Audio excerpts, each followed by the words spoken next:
Chapter 924. She lost. Nie Shuang swallowed his saliva and looked at Gu Yundong, then at the calligraphy in her hand. Then she turned to look at the door. Qin Wenzheng's carriage was getting further and further away. Bao Lingyu's eyes were wide open as well. Even Madame Dai, who was standing at the side, had a look of astonishment on her face. She had heard what Qin Wenzheng and Gu Yundong said just now and felt that it was unreal. Even when facing her master, Qin Wenzheng was polite and steady. But when facing Gu Yundong, it was as if his composure did not exist at all. Be it his tone or expression, there was a hint of indulgence. It was as if she was his younger sister. He should take care of her and try his best to satisfy any requests. After a long time, Nie Shuang asked, "Sister Yundong, are you very familiar with that Lord Qin?" This familiarity was not like what they had guessed. It was not based on Xiao Qingyuan, the middleman. Gu Yundong nodded naturally and asked, "Will he come to my coming-of-age ceremony if he's not familiar with me?" Nie Shuang and Bao Lingyue both covered their faces. That's right. How could they have overlooked this? Come, if he only had a good relationship with Xiao Qingyuan, even if Gu Yundong and Xiao Qingyuan were engaged, Qin Wenzheng would not have had to come personally to attend the coming-of-age ceremony. At most, he would have asked his wife, Madame Gu, to bring their daughter over. Only when he had dealings with Gu Yundong himself would he be so prudent to bring his family to her door. He did not leave immediately after the coming-of-age ceremony. Moreover, what did Mr. Qin say before he left? He said that she didn't have to worry about Gu Dajiang's exam. It was just that this was a little different from what Nie Shuang and the others had imagined. They had clearly heard that Qin Wenzheng was a rather cold and arrogant person, but they could not tell it all just now. That wasn't right either. When he rejected Lu Wei, he was very clean and cold. Gu Yundong did not know what they were thinking. If she could hear them, she would definitely despise them. Qin Wenzheng? Arrogant? What did that have to do with anything? Nie Shuang felt a little regretful. If she had known that Gu Yundong and Qin Wenzheng were so familiar, she would have taken the opportunity to say a few words to Qin Wenzheng. At least her idol would know her. Bao Lingyue was still a little puzzled.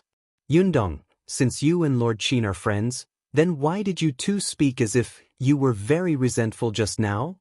Speaking of this, Gu Yundong started to hold a grudge. Because he just tricked me yesterday. Let me tell you, Qin Wenzheng is indeed quite good-looking, but we can't judge people by their appearance. Some people are very... Before she could finish speaking, Nie Shuang suddenly exclaimed, "He tricked you? Sister Yundong, you're already so smart, but Mr. Qin actually tricked you." As expected, a genius is indeed a genius. A man like Mr. Qin, who is not only handsome but also talented, is really rare in the world. That's right. He can trick Yundong. His brain is indeed very useful. Gu Yundong was speechless. Was that the main point? Was that it? Isn't your fan filter too strong? She wanted to say that Qin Wenzheng was sinister and cunning. You two ignorant girls, don't be deceived by his appearance. In the end, you actually interpret sinister and cunning as talented and meticulous? She was the one who had lost. Goodbye.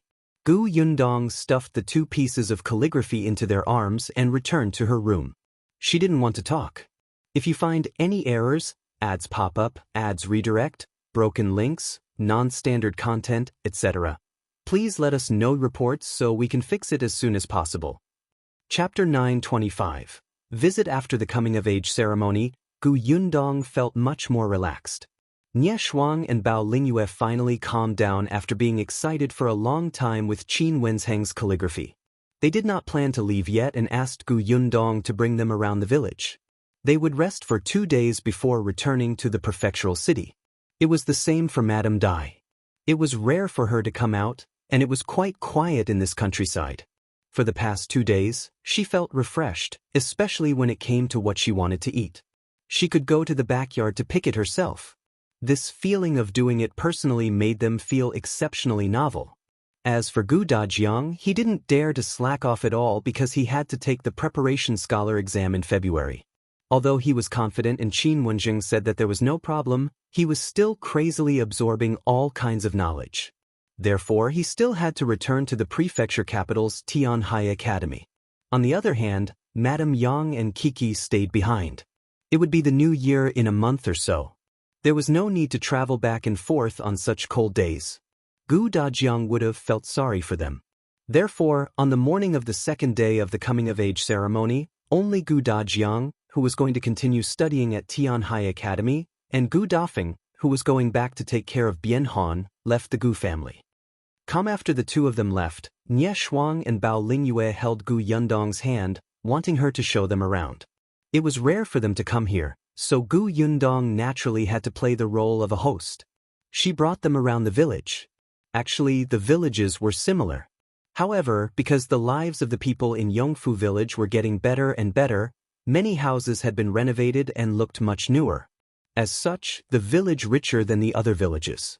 However, this road, after Nie Shuang almost sprained her ankle for the second time, she finally could not help but sigh. This road is a little bad. If only it was as flat as the road in the prefecture capital. She had almost stepped on dog excrement just now. Gu Yundong lowered her eyes and looked at the uneven road. She seemed to be in deep thought. Then, she brought the three of them to the workshop to take a look. Nie Shuang was very excited. Your workshop is interesting. It's actually divided into several areas.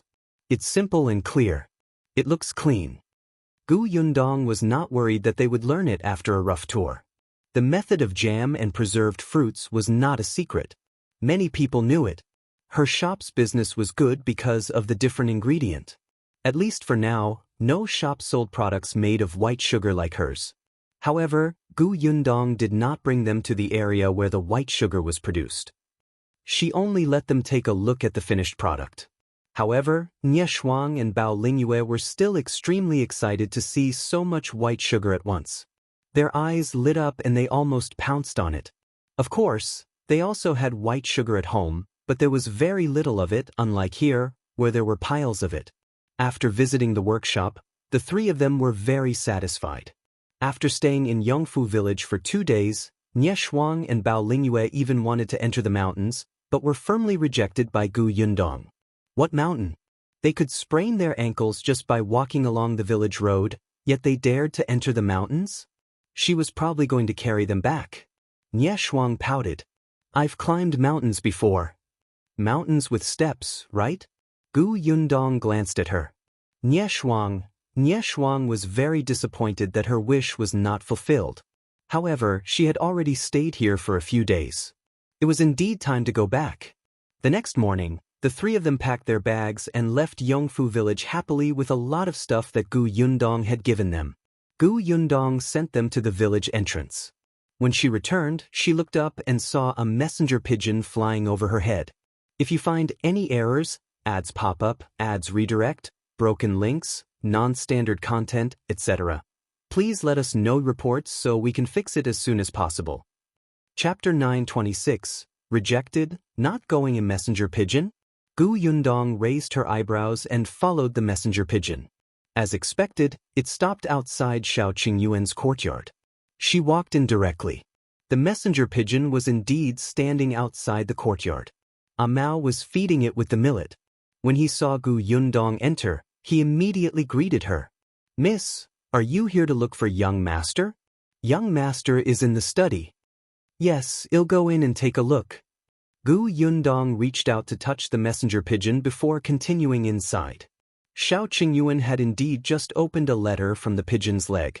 There was a large number of words written in the letter. Most of them were praise for him, while the other half conveyed a message: let him go to the capital. This pigeon belonged to Dr. Song Dejiang. Xiao Qingyuan had never met Dr. Song, but they knew each other's existence.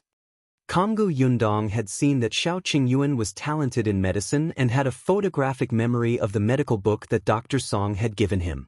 He developed a good medicine for internal injuries according to the medical book. After other medicines were successful, Gu Yundong wrote a letter to Song Dejiang and asked him to send several medical books. Later on, Xiao Qingyuan opened his own pharmacy. He directly contacted Song Dejiang about medicine. After a while, the two of them became familiar with each other. Gradually, Song Dejiang admired Xiao Qingyuan even more. This messenger pigeon was the way the two of them communicated. Recently, Xiao Qingyuan had been researching on the cowpox vaccination method to deal with smallpox. He had not told Song Dejiang about this before because Yundong had racked her brains to think of a way to make a contribution to the emperor. Before he succeeded, he had to keep it a secret. However, after they reported this matter to Qin Wenjing a few days ago, the latter quickly sent the letter to the capital. Since the emperor knew, Song Dejiang naturally knew too. As a result, he immediately sent a pigeon to ask Xiao Qingyuan to make a trip to the capital where the two of them would discuss the cowpox vaccination method in detail. However, after Xiao Qingyuan finished reading the letter, he frowned. After a pause, he took a brush and paper from the side with a cold expression and wrote a single word on it. No. Just as he finished writing, Gu Yundong came in. When she saw such a huge word on the paper, she was stunned for a moment and asked, "What's wrong?" Xiao Qingyuan didn't hide it from her. Song Dejiang asked me to go to the capital, but I rejected him. It would be the new year in a month or so. He was not willing to go to the capital at this time. It was so cold that he could not even make it back for the new year. After saying that, he folded the paper and compressed it into a small roll. Then, he asked a Mao to bring the messenger pigeon in and stuffed the roll into the small bamboo tube tied to the messenger pigeon's leg. The paper was too big and it took some effort to stuff in. Gu Yundong silently turned her head. "Brother Xiao, you only wrote a single word. Actually, there was no need to use such a large piece of paper." "Really?" When Song Dejiang received such a thick scroll later, he would think that you had a lot to say. When he opened it and read it, he would definitely jump in anger. After stuffing the paper in, Xiao Qingyuan let go. Mao was about to go out when there was a sudden sound outside. The three people in the study turned around and saw another messenger pigeon on the windowsill, jumping. There was also a small bamboo tube tied to its leg. Gu Yundong and Xiao Qingyuan looked at each other. "This is still Dr. Song's messenger pigeon, right?" "Yeah." Mao quickly carried the messenger pigeon over and took out the note from the bamboo tube. "If you find any errors, ads pop up, ads redirect, broken links, non-standard content, etc., please let us know reports so we can fix it as soon as possible." Chapter 927. Advice. Xiao Qingyuan frowned. As expected, it was from Song Dejiang. As if he knew that Xiao Qingyuan would reject his previous letter, he went straight to the point. "Kid, the cowpox vaccination method is very important. It concerns the lives of the people in the world. You have to come to the capital. Even if you reject me now, someone will definitely come to invite you personally in a few days. They'll wait for you here. Don't worry, a house has been prepared. You'll have a place to stay the moment you come." Xiao Qingyuan frowned tightly. Indeed, one after another. He should have known that once the cowpox vaccination method reached the capital, he would not be able to stay out of it. Gu Yundong dragged Qin Wenjing out and whipped him again in her heart. If he had told them earlier that Xiao Qingyuan was not the third young master of the Tao family, they would not have revealed the cowpox vaccination method at this time. Perhaps when things became clearer, or when they had some ideas, they would send a pigeon to Song Dejiang and give him a headache. Both of them knew that Xiao Qingyuan's trip to the capital was inevitable. Gu Yundong was reluctant. "When are you leaving?" Xiao Qingyuan was even more unhappy. "Then let's wait for someone to invite us before leaving." Gu Yundong nodded. The two of them originally thought that this would take at least a few days. They did not expect that the next afternoon, Qin Wenjing would bring 2 guests to the Xiao family. Looking at the travel-worn appearance of the two of them, he knew that they must have rushed over. It seemed that the current emperor really valued this important discovery. That made sense. If it was confirmed that the cowpox vaccination method could prevent smallpox, it would be a political achievement for him. In the future, it would probably be a very heavy mark in history. Moreover, for the civilians and the royal family, smallpox was fatal. No one could do anything to it. Since ancient times, many royal princes had died from smallpox. Therefore, the emperor was very anxious. Not to mention that it was not the new year yet. Even on the first day of the new year, Xiao Qingyuan had to make a trip to the capital. Gu Yundong had no choice but to prepare Xiao Qingyuan's luggage. Gu Yundong did not know how long this trip would take. For a moment, she wanted to go with them. The atmosphere between the two of them was a little silent. Qin Wenjing couldn't help but touch his nose and say softly, "Don't worry, it definitely won't be long." Although it's a long way to the capital, hasn't Xiao Qingyuan already succeeded? As long as he explains what he knows clearly, those imperial physicians will be busy with the rest. Gu Yundong could not help but glare at him again. Then, she turned around and continued packing Xiao Qingyuan's things. She prepared a lot of food for him and reminded him worriedly, "When you're outside, don't eat anything random, especially those hard and stiff steamed buns. Don't eat them. It's not good for your stomach. Even in the wild, you should at least heat them with fire and eat them when they're hot." Xiao Qingyuan looked at her back and felt like his wife was helping him pack his things when he was going out.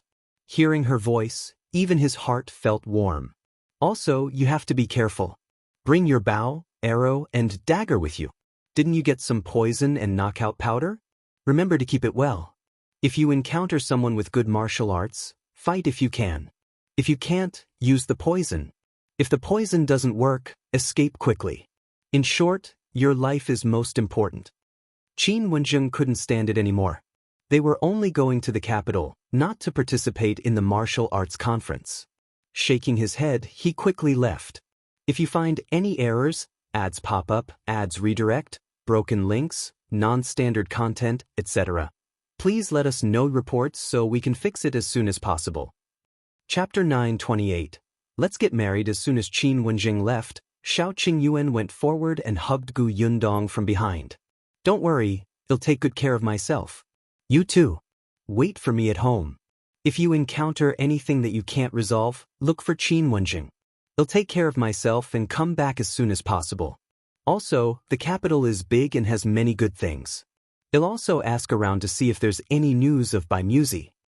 Gu Yundong lowered her head slightly and hummed. "There are many high-ranking officials and nobles in the capital, and the waters are very deep. I wonder if anyone will find trouble with you. However, Qin Wenjing will definitely make arrangements for this. You don't talk much, but you still have to build a good relationship with the two people who escort you along the way. Ask more about the situation in the capital. You have to know what to do." Xiao Qingyuan's eyes lit up. He enjoyed her nagging. In the past, he really didn't talk much and almost didn't interact with anyone. Now he had changed. He had someone he cared about and he had opened a shop. As long as he was willing, basic socializing weren't difficult for him. Also, Gu Yundong suddenly became fierce as she spoke. "I heard that the women in the capital are very bold. When they meet a good-looking man, they can't help but give him a pouch or a handkerchief. There are also those who are shrewish and snatch others. You have to protect yourself, understand? You're not allowed to flirt with anyone." Qin Wenjing was an example. How popular was he back then? It was said that he even had a few bumps because of the pouches that were thrown at him. In her heart, Xiao Qingyuan was much more handsome than Qin Wenjing and was very eye-catching. Xiao Qingyuan turned her around, held her face, and kissed her heavily. His eyes were filled with smiles. "Okay." Gu Yundong pursed her lips and could not help but laugh.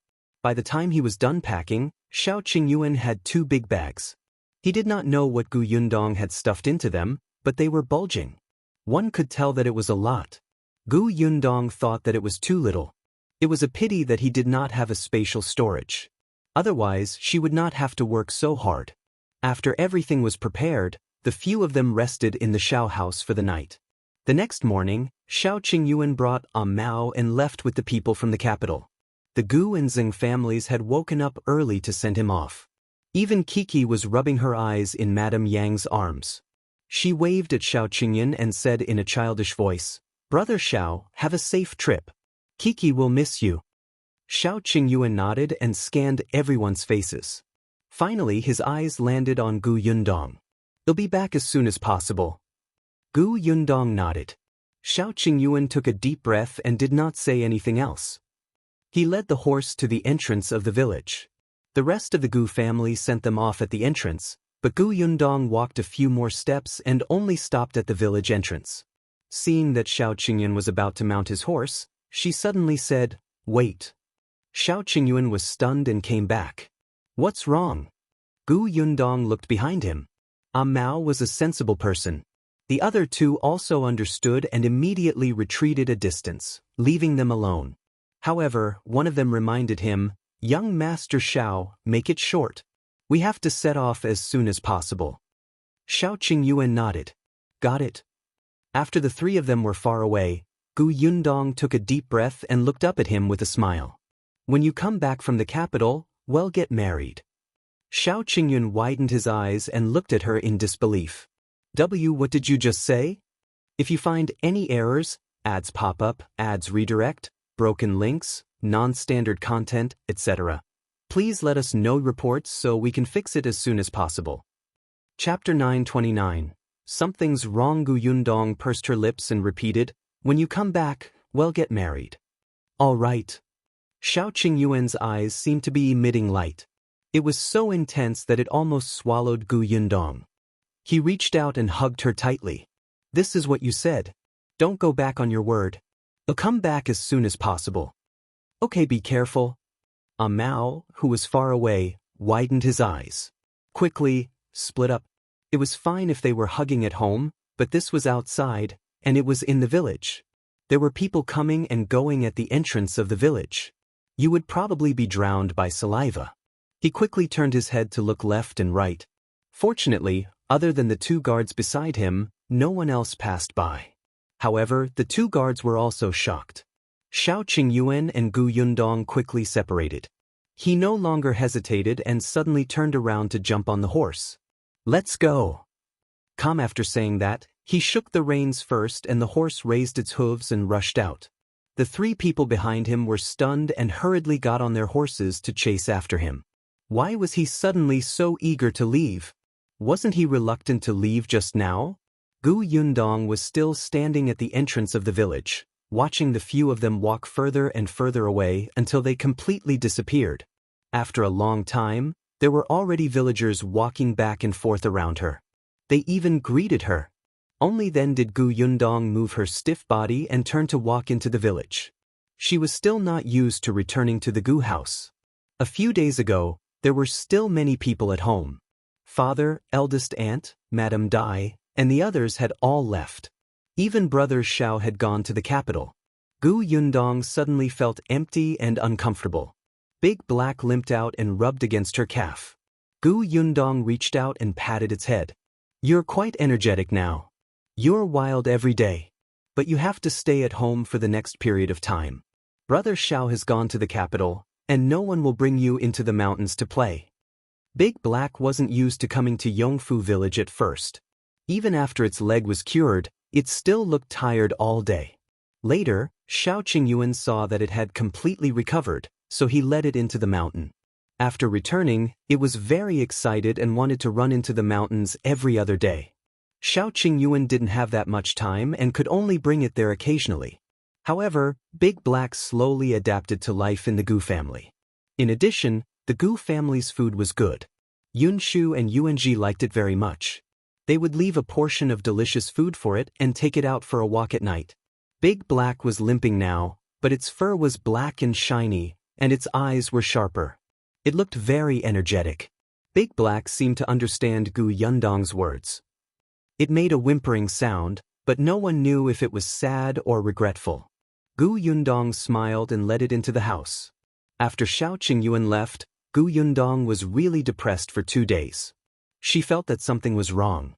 In the past, when she wanted to talk to him, it was as if she could see him the moment she turned around. He was almost everywhere. Now, it took her a while to realize that he had gone to the capital. He was probably still on the way, right? Gu Yundong patted her face and did not think about him for the time being. She had her own things to do, which were also important.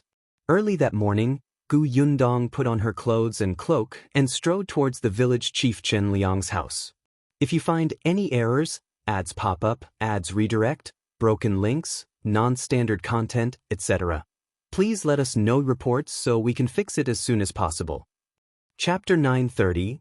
Buying land and building roads. The weather was cold and there was nothing to do in the fields. Chen Liang did not want to go out either. Now that Niu Dan was going to the county city to study on the Gu family's carriage, there was no need for him to wake up early in the morning to take him to school. This made him feel much more relaxed. When Gu Yundong came in, he was warming himself in front of the brazier and talking to Madame Zhou, who was doing needlework. Hearing the sound, Madame Zhou hurriedly stood up and came out to welcome her. Yundong, why are you here at this time? Come in quickly. It's cold outside. Come and warm yourself by the fire. Gu Yundong smiled and sat opposite Chen Liang. Madame Zhou poured her a cup of hot tea and she placed it in her palm. I'm here to see Uncle Chen. I have something to discuss with him. What is it? Tell me. I want to buy some land at the foot of our mountain. Uncle Chen was stunned. Your house isn't big enough? Gu Yundong smiled. Of course not. Uncle Chen, you also know that I've found my aunt. Their household registration has already been moved to Yongfu village. It's just that they came late, unlike back then when we could directly be given land.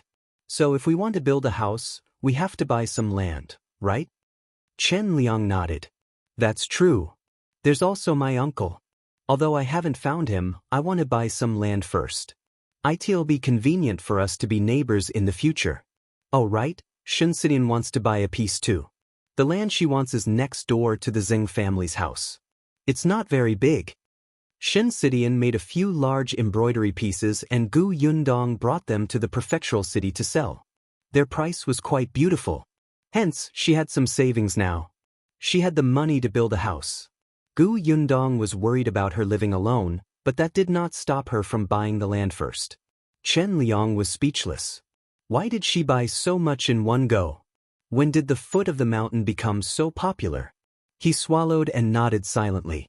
Sure. Gu Yundong looked at him with a smile. Chen Liang acted quickly. In the afternoon, he went to the government office to settle the matter and gave Gu Yundong the title deeds. If you find any errors, ads pop up, ads redirect, broken links, non-standard content, etc., please let us know reports so we can fix it as soon as possible. Chapter 931. Chen Liang is excited currently. There were two paths from the entrance of Yongfu village, but they were not wide. In particular, there was a stretch of road that was especially difficult to travel on. There was a small uphill and it was narrow. At most, it could only allow a carriage or an ox cart to pass. The workshop needed a lot of fruit now. Every time they transported fruits, they had to move carefully. She had learned that the carriages could pass through that road, but if they tied a basket on both sides of the carriage, it would not be able to pass. Moreover, the things in the carriage fell easily. Once they fell, they would be snatched back by the children in the village and dispersed. Every time the fruits were transported back to the village, it was when the children were the happiest. Everyone followed behind and stared eagerly, hoping that the fruits would fall to the ground. There were also villagers who were very dissatisfied with the fact that the Gu family's carriages and carts often passed by their houses. They said that the horses peed on the ground and the stench was overwhelming. Of course, these people did not dare to say it in front of her, but they muttered behind her back, making Father Tong, who often drove the carriage, furious. His horses did not poop or pee in front of other people's houses at all. This was slander. But no one believed him. So even if Gu Yundong wanted to build this road, there was nothing she could do. She could not tear down someone else's house and widen the road, right? Chen Liang also felt that it made sense. He nodded and said, "It's indeed not suitable." If you build the road from the Gu family's workshop to the village, how do you plan to do it? Chen Liang asked. Gu Yundong had considered this and discussed it with Tong Ping and the others. The Gu family's workshop is also at the foot of the mountain. I want to build it straight. However, in this case, we either have to pass through two fields or pass through the He family's backyard. I'm wondering if I can negotiate with the He family. Madame Zhou found it strange. Why didn't you choose those two fields? Gu Yundong did not say anything. Chen Liang glanced at her and said, think about who owns those two plots of land. The Li family. That's right. Compared to the Li family, who had a grudge against Xiao Qingyuan, the He family was naturally the more suitable choice. Most importantly, the He family was poor. Their house was quite dilapidated, and there were not many fruits and vegetables planted in the courtyard. If she were to offer appropriate compensation, the other party might agree. As far as Madame Zhou knew, the He family was still relatively easy to talk to. If a road was built at their door, it would be extremely convenient for their family. Chen Liang took a sip of tea and nodded after a moment of silence. All right, they'll talk to the He family. Although you said that the road is built for the convenience of the Gu family's workshop, it's also a great kindness to the village. It's beneficial to Yongfu village. The village has to come up with some rules. When this road was built, it would be convenient for the Gu family. However, the days in Yongfu village were getting better and better. In the future, there would definitely be more and more families with carriages and ox carts. Even Chen Liang had been thinking of buying a mule cart some time ago. If he bought it later, he would definitely have to take the main road to make it convenient. Chen Liang was very excited as he thought about it. Constructing a road? Yongfu village was about to have its own road. When he was the village chief, he was really too excited to be able to facilitate such a big event for the village. How about this? In the afternoon, he'll discuss with sixth grandfather and the others to see how to deal with this matter. You come too, and everyone will come up with ideas. Also, building the road is a huge matter. After we've discussed it, I still have to go to town and talk to the mayor. Gu Yundong nodded. Of course, you can't just build a road so rashly. Chen Liang paused and suddenly remembered that she had bought several foundations yesterday. If you find any errors, ads pop up, ads redirect, broken links, non-standard content, etc., please let us know reports so we can fix it as soon as possible. Chapter 932. You cunning girl. The way Chen Liang looked at Gu Yundong changed instantly. He pointed at her. All right, you cunning girl. Gu Yundong looked innocent. What's wrong with me? I didn't do anything. She smiled and stood up. Then I'll have to trouble Uncle Chen for the rest. I'll go back first. Shall I wait for good news from Uncle Chen? Go, just go. Chen Liang was a little vexed and did not want to see her. The corners of Gu Yundong's mouth curled up slightly. She bade farewell to Madame Zhou and turned to leave the village chief's house. As soon as she left, Madame Zhou, who was confused, could not help but ask, "What did you mean just now? Why did you scold her out of the blue?" When did I scold someone? Chen Liang suddenly raised his head and asked in shock. Who did he scold? Why didn't he have any impression of it? Madame Zhou pointed at the door. Didn't you just say that Yundong is very cunning? Isn't she cunning? Chen Liang said, she said that she wanted to build a road for the village today, but she bought a few pieces of foundation yesterday. Madame Zhou looked confused. Chen Liang felt even more vexed and could only explain, think about it. The road she mentioned is built from the foot of the mountain to the entrance of the village. It's the closest to those foundations. Just wait. When that road is built, if anyone wants to buy a foundation in the future, most of them will choose that area. If more people choose this, won't the price of the foundation increase? Everyone in Yongfu village was living a good life now. As far as he knew, there were a few families who wanted to buy another piece of land to build a house because they had too many people in the house and couldn't expand it in their original location. Madame Zhou understood now and immediately clapped her hands. "Io, isn't that so? Husband, let's hurry up and buy a piece of land over there while everyone doesn't know about this. If you find any errors, ads pop up, ads redirect, broken links, non-standard content, etc., please let us know reports so we can fix it as soon as possible." Chapter 933. The He family's request. It was a big deal to build roads in the village. Chen Liang was the village chief, but he had to discuss it with the respected elders in the village. Other than the sixth grandfather, there were also a few families with great seniors. Everyone sat down and discussed this matter. When they heard that they were going to build a road for the village, these elders were all excited. There was nothing they did not agree to. Even if there were difficulties, it was fine. He just had to overcome them. The Gu family had already given them so much convenience. They could solve all the other small problems. Everyone reached an agreement without any objections. When Chen Liang came out of the sixth grandfather's house, his face was slightly red. Without delay, he went to the He family's house again. The He family did not have a strong presence in Yongfu village because of their remote position. Although it was not at the foot of the mountain, it was at the edge. There was a large field behind the house, so it was inconvenient to go out. There were a total of 4 members of the He family. He Shanchuan and his wife had a few-year-old son and a mother. He was not in good health. She could only lie in bed for 2/3 of the year, especially when the weather was too hot or cold. She took medicine all year round, so the He family could not save money. Mrs. He could only stay at home to take care of her child and mother-in-law. Then, she would clean up at home, plant some vegetables, and do some embroidery work. Only He Shanchuan was busy with the work in the field. The family was diligent and managed to make ends meet, but they were really poor. When Chen Liang came to explain the situation to the He family was stunned. Was he going to tear down their courtyard? Chen Liang was afraid that they would misunderstand, so he hurriedly said, "Of course, it's not for free. The village will definitely compensate you. You can think about it carefully and see what you need. If it can be done, the village will definitely satisfy you. If it can't, well, think of another way." Chen Liang had discussed with the elders that it was only right for the village to provide the compensation that the He family needed. He Shanchuan's family fell silent. Chen Liang looked at the head of the family and said, "We also know that you can't bear to part with it. It's a pity to tear down this courtyard. However, it's a big matter in the village after all. I also hope that this road can be built. When the time comes, it'll be convenient for your family to go out. Of course, I won't force you. If you're really unwilling, we can expand the field to the side." "I agree." As soon as Chen Liang finished speaking, He Shanchuan looked up. The rest of the He family looked at him in surprise. Chen Liang's face immediately lit up. "You're really willing? Then what compensation do you want?"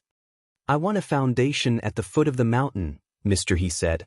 Chen Liang was speechless. He looked at him strangely. He did not expect the guy to make such a request. "I don't need it to be too big. Just twice as big as this courtyard will be enough." Since it was compensation, this request was not too much. However, Chen Liang was a little curious. "What do you want that foundation for? Your family has money to build a house now?" "No, but I can circle it out and plant some vegetables first. When there's money, you'll build it." Chen Liang thought about it and agreed. "All right, I'll bring you the title deed later." After the He family was done, Chen Liang left. He then went to the Gu house and told Gu Yundong about He Shanchuan's request. Gu Yundong was also a little surprised. She had no impression of the He family or He Shanchuan. If she had not encountered this incident during the road construction and specially asked Tongan, she would not have known that there was such a family in Yongfu village. If you find any errors, ads pop up, ads redirect, broken links, non-standard content, etc., please let us know reports so we can fix it as soon as possible. Chapter 934. The Gu family's benevolence. However, He Shanchuan's request was not too much. Chen Liang had already settled the only difficult matter. Next, he could start building the road. The next day, Chen Liang banged on the gong and drum, gathering everyone in the village to the grain sunning field. He stood on the steps and faced the curious and confused gazes of the villagers. He coughed lightly and said, "I've gathered everyone here today to announce something." "What's the matter? It's so early in the morning. I'm freezing to death." Chen Liang glared at that person and said, "Of course it's a good thing. If you're unwilling, go back and warm yourself up." "I was just joking. Uncle, don't mind me." That person quickly changed his face. When he heard that it was a good thing, he immediately became excited and did not feel cold anymore. He urged him, "What good thing? Uncle, quickly tell me." Everyone quickly let him speak. Moreover, they realized that not only was Chen Liang, the village chief, present, but even the sixth grandfather and the other elders were present. This was strange. What kind of good thing was it that even they, who usually did not like to go out, were here? Chen Liang looked around and said loudly, "Our village is going to build a road." "What? Build a road?" The audience instantly buzzed and started whispering to each other. Someone could not help but ask, "Village chief, what's going on with this road construction? Is the government doing it for our village? Who's paying?" "That's right. Do we have to send one person to work from each family? Is there any salary?" "I won't go without a salary. We have a lot of work to do." Everyone had different thoughts. In this day and age, when it came to building bridges, roads, and dams, the first thing they thought of was forced labor. The late emperor was muddle-headed and tyrannical. The people who suffered were the commoners. The current county magistrate was not bad, but the previous county magistrate was not a good person. Many people in their village died from exhaustion during forced labor. Therefore, everyone was very resistant to building roads. Liang saw that the villagers' thoughts were all crooked and hurriedly said, "Everyone, calm down first. This road is not ordered by the government. It's the Gu family's benevolence. They paid to build a road for our village." The grain sunning field was indeed silent. Everyone looked at Gu Yundong, who was standing not far from the village chief, in disbelief. The Gu family was going to pay for it? Everyone's eyes lit up. Since the Gu family was paying, it was definitely not forced labor. Wasn't that a good thing? Someone asked anxiously, "Gu girl, how do we build this road? Can we build it at our door? Let me tell you, the road outside our house is full of potholes. When it rains, if we step on it, half of our shoes will sink in."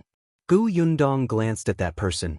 Oh, wasn't she the auntie who said that Gu Yundong's carriages passed by their house to poop and pee? You really have the cheek to say that? However, before she could say anything, someone immediately replied, "What's there to build at your door? Didn't you hear what the village chief said? We're going to build a wide road. The path in front of your place is so narrow. How can it be considered a road? Unless your house is torn down. Why not? Our family's path can still allow the carriage to pass. The Gu family's girl's carriage often passes by our door. Our family's road is the main road of the village. It has to be done." As she spoke, she became a little smug. "Gu girl, since you're so generous and benevolent, why don't you tidy up the outer wall of our house while you're building the road?" Liang frowned and regretted what he said just now. If you find any errors, ads pop up, ads redirect, broken links, non-standard content, etc., please let us know reports so we can fix it as soon as possible. Chapter 935. No, Unrighteous. Gu Yundong and Liang looked at each other before walking up the stairs. The moment she went up, it was instantly quiet below. Then, everybody heard her clear voice. "The road I want to build is indeed a main road. At the very least, it can accommodate 2 carriages to pass through at the same time. Therefore, it won't be fixed on the original road. It will be a new one from the foot of the mountain to the village entrance." Everyone was stunned. A new one? Someone was dissatisfied. The road from the foot of the mountain to the entrance of the village had nothing to do with them. They didn't pass by there when they left the village. Some people quickly realized that the Gu family's house was at the foot of the mountain. Wasn't this convenient for her family? What kind of benevolence was this? Gu Yundong listened to them. On the other hand, Liang's forehead was covered in sweat. Damn it, he had been too full of himself just now. Unintentionally, he had set up a trap the Gu girl. Gu Yundong, on the other hand, was very calm. She knew Liang's intentions. He wanted her to have a good reputation and increase her prestige. Gu Yundong appreciated Liang's kindness, but her thoughts were different from Liang's. She did not need such prestige. In fact, such a reputation was a burden to her. Others would think that she had done a good deed and accept it as a matter of course. In the future, they would use other things to kidnap her morally. It was better to make everything clear. In any case, those who were smart would naturally be grateful to her when they experienced the benefits of the main road in the future. Those who wanted to take advantage of you and felt that you had not given them enough benefits would only push their luck and use your benevolence label to restrain you. Once you were a little unbenevolent, it would be wrong. Hence, she made it very clear. Since I'm the one paying to build the road, I'll naturally decide where it will be built. If I pay and work to build the road myself, and someone says that my horse shouldn't take that road and dirty the road, then I'm probably a fool, right? Someone laughed out loud. Many people knew who she was referring to. The woman who had been clamoring just now was furious, but she really did not dare to argue with her in front of Gu Yundong. After all, Gu Yundong's brutal manner of attacking without any explanation was too memorable. Gu Yundong continued, "I'm not afraid to make it clear. This road is built to make it more convenient to travel. Of course, I won't stop everyone from walking just because I paid to build the road. If everyone feels that it's more convenient to walk on the main road, then take the main road. If you feel that it's not time-consuming to walk on the small road, then take the small road. It's just an additional road that will make it more convenient for everyone to drive ox carts, donkey carts, and carriages in the future. Someone thought, hey, isn't that so? Our family is planning to buy an ox recently. It will definitely be comfortable to drag the cart on the main road in the future. That's true. In the past, when we were pulling the cart to transport food, we kept bumping obstacles on the village road. It was too strenuous. Then when I go to the foot of the mountain to pick up firewood in the future, won't I be able to carry it directly to the village entrance from the main road? Yundong, is the main road straight? Will it take many turns? Gu Yundong replied with a smile, no, it's just a straight road. That's great. Heh, our family is planning to buy a donkey cart. With the main road, I won't have to worry about my driving skills being bad. The discussion below was turning for the better. Although there were still some voices that made people uncomfortable, Chen Liang still heaved a sigh of relief. Gu Yundong waited for everyone to finish talking before continuing. Next, I need to hire 20 people to build the road. Anyone who is interested can sign up at the village chief's place. If you find any errors, ads pop up, ads redirect, broken links, non-standard content, etc., please let us know reports so we can fix it as soon as possible. Chapter 936. A letter hire? That was money. This was the real benefit that could be seen in front of him. Soon, the dissatisfied voices disappeared. Even the auntie who had been against Gu Yundong from the beginning immediately wanted to sign up for her son. She could not wait to ask, how much is the salary for a day? However, Chen Liang also had a temper. She was the one who opposed most just now. Now, she still wanted to work? Dream on. He looked at the villagers and said, everyone, quiet down first. We have to make things here first. It's best if we finish building the road before the new year, so we want young and strong people who are diligent. Those who are too old or too little, don't come and join in the fun. It wasn't the time for farm work, and many people were resting at home. Some people went to town or county to do short-term jobs. However, it was not easy to find short-term jobs, so it was easy to find 20 young men in the village. Not long after, the village chief registered their names and told everyone that the salary for a day was 50 copper coins, no food included. Calm, everyone work hard. The Gu family isn't the only one who can take this road. Everyone in our village can take it. This is a road built for ourselves, so everyone has to perk up and build this road for me. Do you hear me? I hear you. Don't worry, village chief. We definitely won't be slacking. That's right, that's right. Our village is getting better and better. In the future, there will definitely be more and more ox carts. Everyone can use this road. Seeing that everyone had such an understanding, Chen Liang was relieved. He brought these 20 people to take a look at the positions and choose the leader. Unfortunately, Feng Danning was not around. He was still renovating the houses in the prefectural city. Otherwise, it would be best for him to take the lead. However, there was also an experienced master who was good at building roads. It was the same for him to lead the way. Among these 20 people was He Shanchuan from the He family. There was nothing to do now. He Shanchuan originally wanted to enter the city to find work, but now that there was a job in the village, he did not have to make an extra trip. Gu Yundong did not care much about what happened next.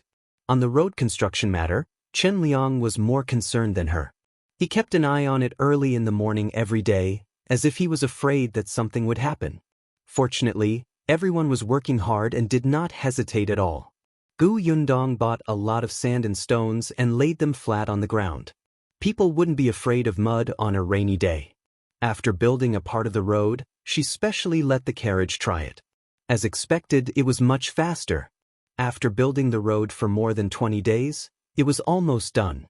At this moment, Gu Yundong received Xiao Qingyuan's letter. This letter was to inform her that he was safe. Xiao Qingyuan said that he had arrived in the capital and met Song Dejiang. The entire journey was safe. He ate and slept well. He remembered her words firmly in his heart without any illness or pain. Gu Yundong wanted to laugh when she read this, but the longing in her heart also spread. He had arrived in the capital so quickly, which meant that he must have been traveling at full speed. After reading the letter, she immediately picked up her brush and replied to him. She recounted what she had done these past few days and also told him about the road construction in the village. In the end, she wished him a happy new year in advance and told him to take care of himself and come back soon. Although they had been separated for a few days, it was quite interesting to have letters. Gu Yundong heaved a sigh of relief and felt much better. A month later, the road from the foot of the mountain to the entrance of the village was finally completed.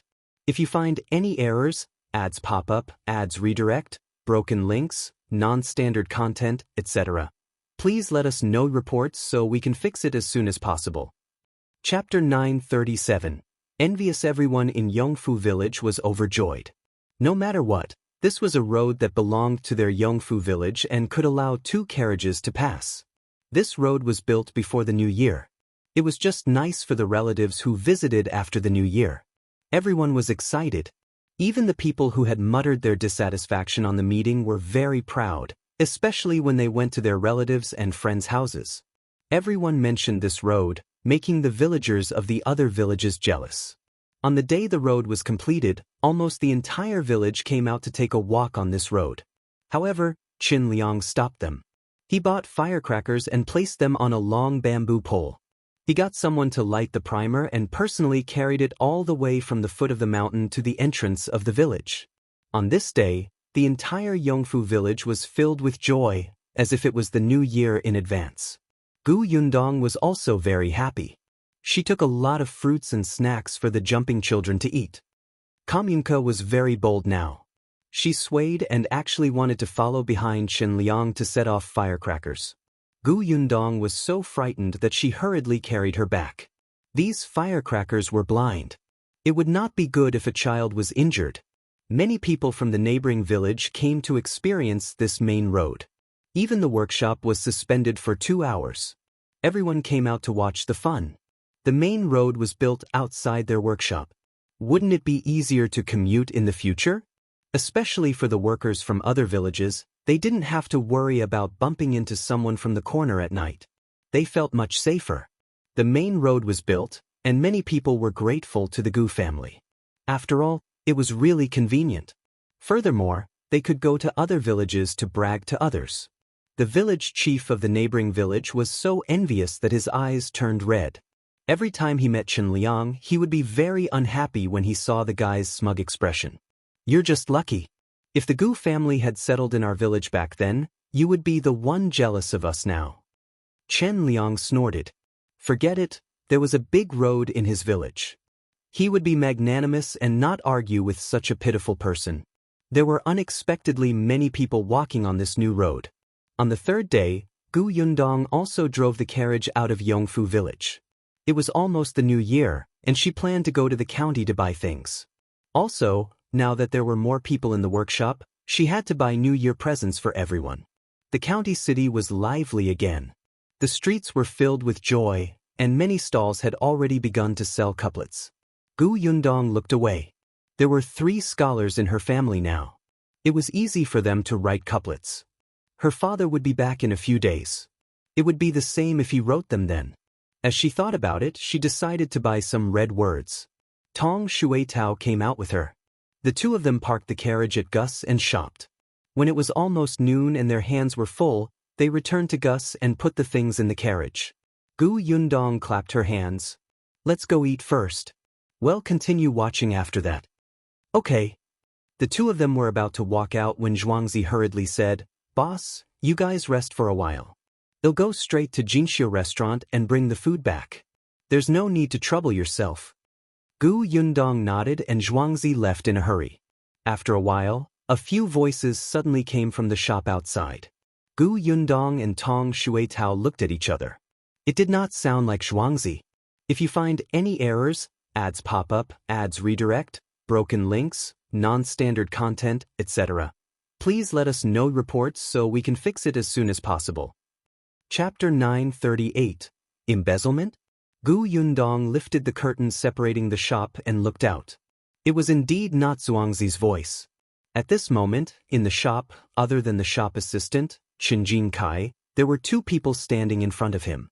A man and a woman. Oh, and 2 familiar faces at that. Gu Yundong, who was about to go out, stopped in her tracks and looked at the situation in the shop silently. This man and woman were Qin Yulan and Wu Chong. The last time she heard from Ye Shuang and the others that these two people had appeared at Chen Liang's door, she told Chen Liang about the matter. Chen Liang snorted and said that he would pretend that he didn't know. After that, she didn't hear any news of the two of them going to the Chen family. She didn't expect them to come to Gus. Chen Yulan had a smile on her face. She looked at Chen Jinkai ingratiatingly. Brother. Chen Jinkai frowned. Why are you still here? Updated by NOVG. Ko Wu Chong pursed his lips and didn't say anything. He stood at the side with his hands folded. Only Chen Yulan smiled dryly and said to Chen Jinkai, Brother, have you considered what we talked about last time? Consider. Chen Jinkai sneered. He felt that it was unbelievable. I remember that I rejected you at that time. When did I say that I would consider? Big brother, don't say that. We really have no choice. The Wu family's shop doesn't have much business now. If this continues, it will close soon. The Wu family's shop was a small grocery store in town. It used to have a good business, so the Wu family always acted arrogantly. They looked down on country bumpkins like the Chen family. If Chen Jinkai hadn't been the manager of a workshop in town, he wouldn't have married Chen Yulan. But now, the grocery store's business was getting worse and worse. At the end of the day, it was also very related to the Chen family. Jingyuan town wasn't very big to begin with, and Nyodong matter had caused a storm in the city. Even the families near the grocery store learned about this matter and knew that his mother had slandered Nyodong for stealing. News of this spread like wildfire. Not long after, the grocery store's business plummeted. Many people said that they did not dare to enter the shop to buy things, afraid that they would be slandered as thieves. As it happened, a few days ago, there was another grocery store that opened opposite Wus. That family was good at doing business. In contrast, almost no one entered the Wu family's shop. During this period of time, the Wu family had been eating their old money. They did not have any income from the shop, and the entire family was very worried. Then they started to complain to each other. The house was in chaos every day. At this moment, Chen Yulan thought of the Chen family. Brother, please help us. There are no shops in town who sell this kind of white sugar. If we get first place, our business will definitely improve. When the grocery store survives the crisis, we will definitely visit you personally to thank you, okay? Chen Jinkai sneered. Everyone is limited to 5 caddies of white sugar a day at Gus. As long as you take the money, I can sell it to you. Chen Yulan's face stiffened. Brother, are you kidding me? How can 5 caddies be enough? Besides, the white sugar in your shop is too expensive. Can you sell it to us at a cheaper price? 50? 30 caddies a day? I'll buy some delicious food for sister-in-law and nephew later, okay? Chen Jinkai was so angry that he was about to laugh. Okay, my ass. You have a good plan. 15 kilograms a day, and you want it to be cheaper? How are you so capable? Are you asking me to embezzle the goods in the shop? If you find any errors, ads pop up, ads redirect, broken links, non-standard content, etc., please let us know reports so we can fix it as soon as possible. Chapter 939. You will be the shopkeeper. Chen Yulan laughed dryly. Brother, don't say that. We're family. We're just helping each other. Brother, I'm your biological sister. If you don't help me, I really won't be able to live. As she spoke, sadness welled up in her heart. Tears were about to fall. Biological sister? You still have the cheek to say that? Back then, when Nyodong was slandered by your mother-in-law, why didn't you say that we were biological siblings? When my father came to seek an explanation, you still kept slandering Nyodong. Why didn't you say that we were biological siblings? Let me tell you, our families have long cut ties. Let alone biological siblings, we won't even be strangers in the future. For a moment, Chen Yulan was embarrassed by his scolding. Her face turned pale, and there was a faint anger rising in her. However, when she thought of her current situation, she suppressed it ruthlessly.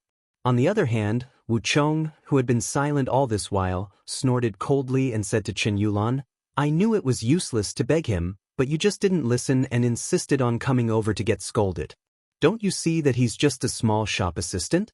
He's just an errand boy who carries goods. There's a rascal shopkeeper above him. What can he do? What dare he do? Chen Jinkai suddenly looked at him. Yes, you're right. I'm just a little buddy. I can't do anything. So please don't come to my door again in the future. Hurry up and leave. Get lost. Get lost. Don't appear in front of me in the future. With that, he pushed the two of them out. Chen Yulan still wanted to say something, but Chen Jinkai didn't give them a chance at all. His face was full of impatience. However, just as the two of them were about to be pushed out of the door, Zhuangzi returned. Updated by Novg. Kohi was still holding a food box in his hand. When he saw the three of them, he was stunned for a moment. Then he frowned and said, Chen Jinkai, what's wrong with you? Who asked you to chase the guests away? Chen Jinkai stopped in his tracks. Even Gu Yundong raised her eyebrows. Tong Shuetao, who was at the side, whispered, What's wrong with Zhuangzi? Doesn't he know Chen Yulan? He already knows that she's not a good person, yet he's still helping her. Don't tell me he's deliberately finding trouble with Chen Jinkai? Gu Yundong waved her hand. Just watch. Actually, the 3-month trial that she had agreed on with Zhuangzi had been over. However, it was almost the new year. In addition, Lan Hua would be getting married soon, so he might as well wait for another 2 months and go to the prefectural city with Jiang Bao after the new year. Therefore, Zhuangzi was still the shopkeeper of Gus' shop, but he stayed in the backyard most of the time and let Chen Jinkai take charge. But Gu Yundong had a vague feeling that Zhuangzi might have postponed the time because he was addicted to being a shopkeeper. Chen Yulan was a little flustered because of Zhuangzi's arrival. They had actually been standing outside the shop for a long time. After confirming that Zhuangzi was not around, they came in to look for Chen Jinkai. Unexpectedly, Zhuangzi returned at this critical juncture. On the other hand, Wu Chong was a little happy. Anyway, the matter couldn't be done, and Chen Jinkai didn't give them any face at all and wanted to chase them away. Naturally, he was happy to see Zhuangzi reprimanding Chen Jinkai. Therefore, he seemed to have a common enemy and added, That's right. Who gave you the guts to chase the customers out? It's not that I want to say this, but your shop assistant's attitude is a little too bad. Zhuangzi nodded. That's right. What right does a small shop assistant like you have to chase a guest away? If you want to chase someone away, it should be the shopkeeper. After I leave and you become the shopkeeper, it will be your turn to do this. If you find any errors, ads pop up, ads redirect, broken links, non-standard content, etc., please let us know reports so we can fix it as soon as possible. Chapter 940, A Warning Beforehand. Gu Yundong, Tong Shuetao. The other 3 people in the shop were speechless. Wu Chong was the first to react. He suddenly looked up at Zhuangzi. You're leaving after the new year? Then he pointed at Chen Jinkai. He's here to be the shopkeeper? The shop assistant was very different from the shopkeeper. Updated by Ov. The entire shop was run by the shopkeeper, and the accounts were also managed by the shopkeeper. When dealing with customers, it was also the shopkeeper, let alone the salary. Wu Chong suddenly looked at Chen Jinkai. Are you going to be the shopkeeper of Gus after the new year? Chen Jinkai sneered. This is our shop's business. What does it have to do with you? Hurry up and leave. Didn't I tell you? The shop assistant can't chase the customers away, but I can. Zhuangzi interrupted him and stuffed the food box into his hand. Then he waved his hands. Go, hurry up and leave. If you don't leave, I'll beat you with a broom. Hey, Wu Chong was furious. At this moment, Jiang Bao, who was next door, also came over to help. He held 2 large brooms in his hands and threw them to Zhuangzi. After that, the 2 of them swept Chen Yulan and Wu Chong away like they were sweeping trash. Wu Chong was still a little indignant. He still wanted to ask if Chen Jinkai would be the shopkeeper of Gus after the new year. If that was the case, wouldn't he have offended him for nothing? Updated by Novg.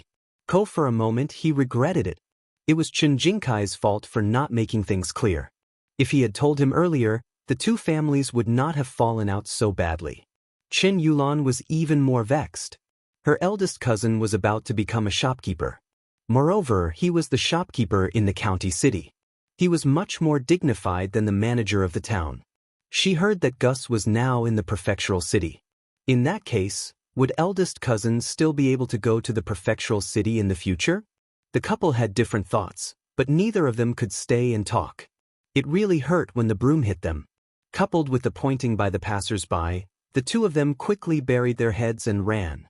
Zhuangzi snorted and returned the broom to Jiangbao before returning to the shop. Chen Jinkai looked at him speechlessly. Why did you tell them that I'm going to be a shopkeeper after the new year? Would they give up? Won't they know if we don't tell them? They'll have to know sooner or later. I might as well tell them now. At least I can give you a hand if they come again. Gu Yundong opened the curtain and walked out. What Zhuangzi said makes some sense. It doesn't matter if you say it earlier or later. Boss. Chen Jinkai was a little ashamed. I caused you trouble. This isn't trouble. Who doesn't have a few annoying relatives?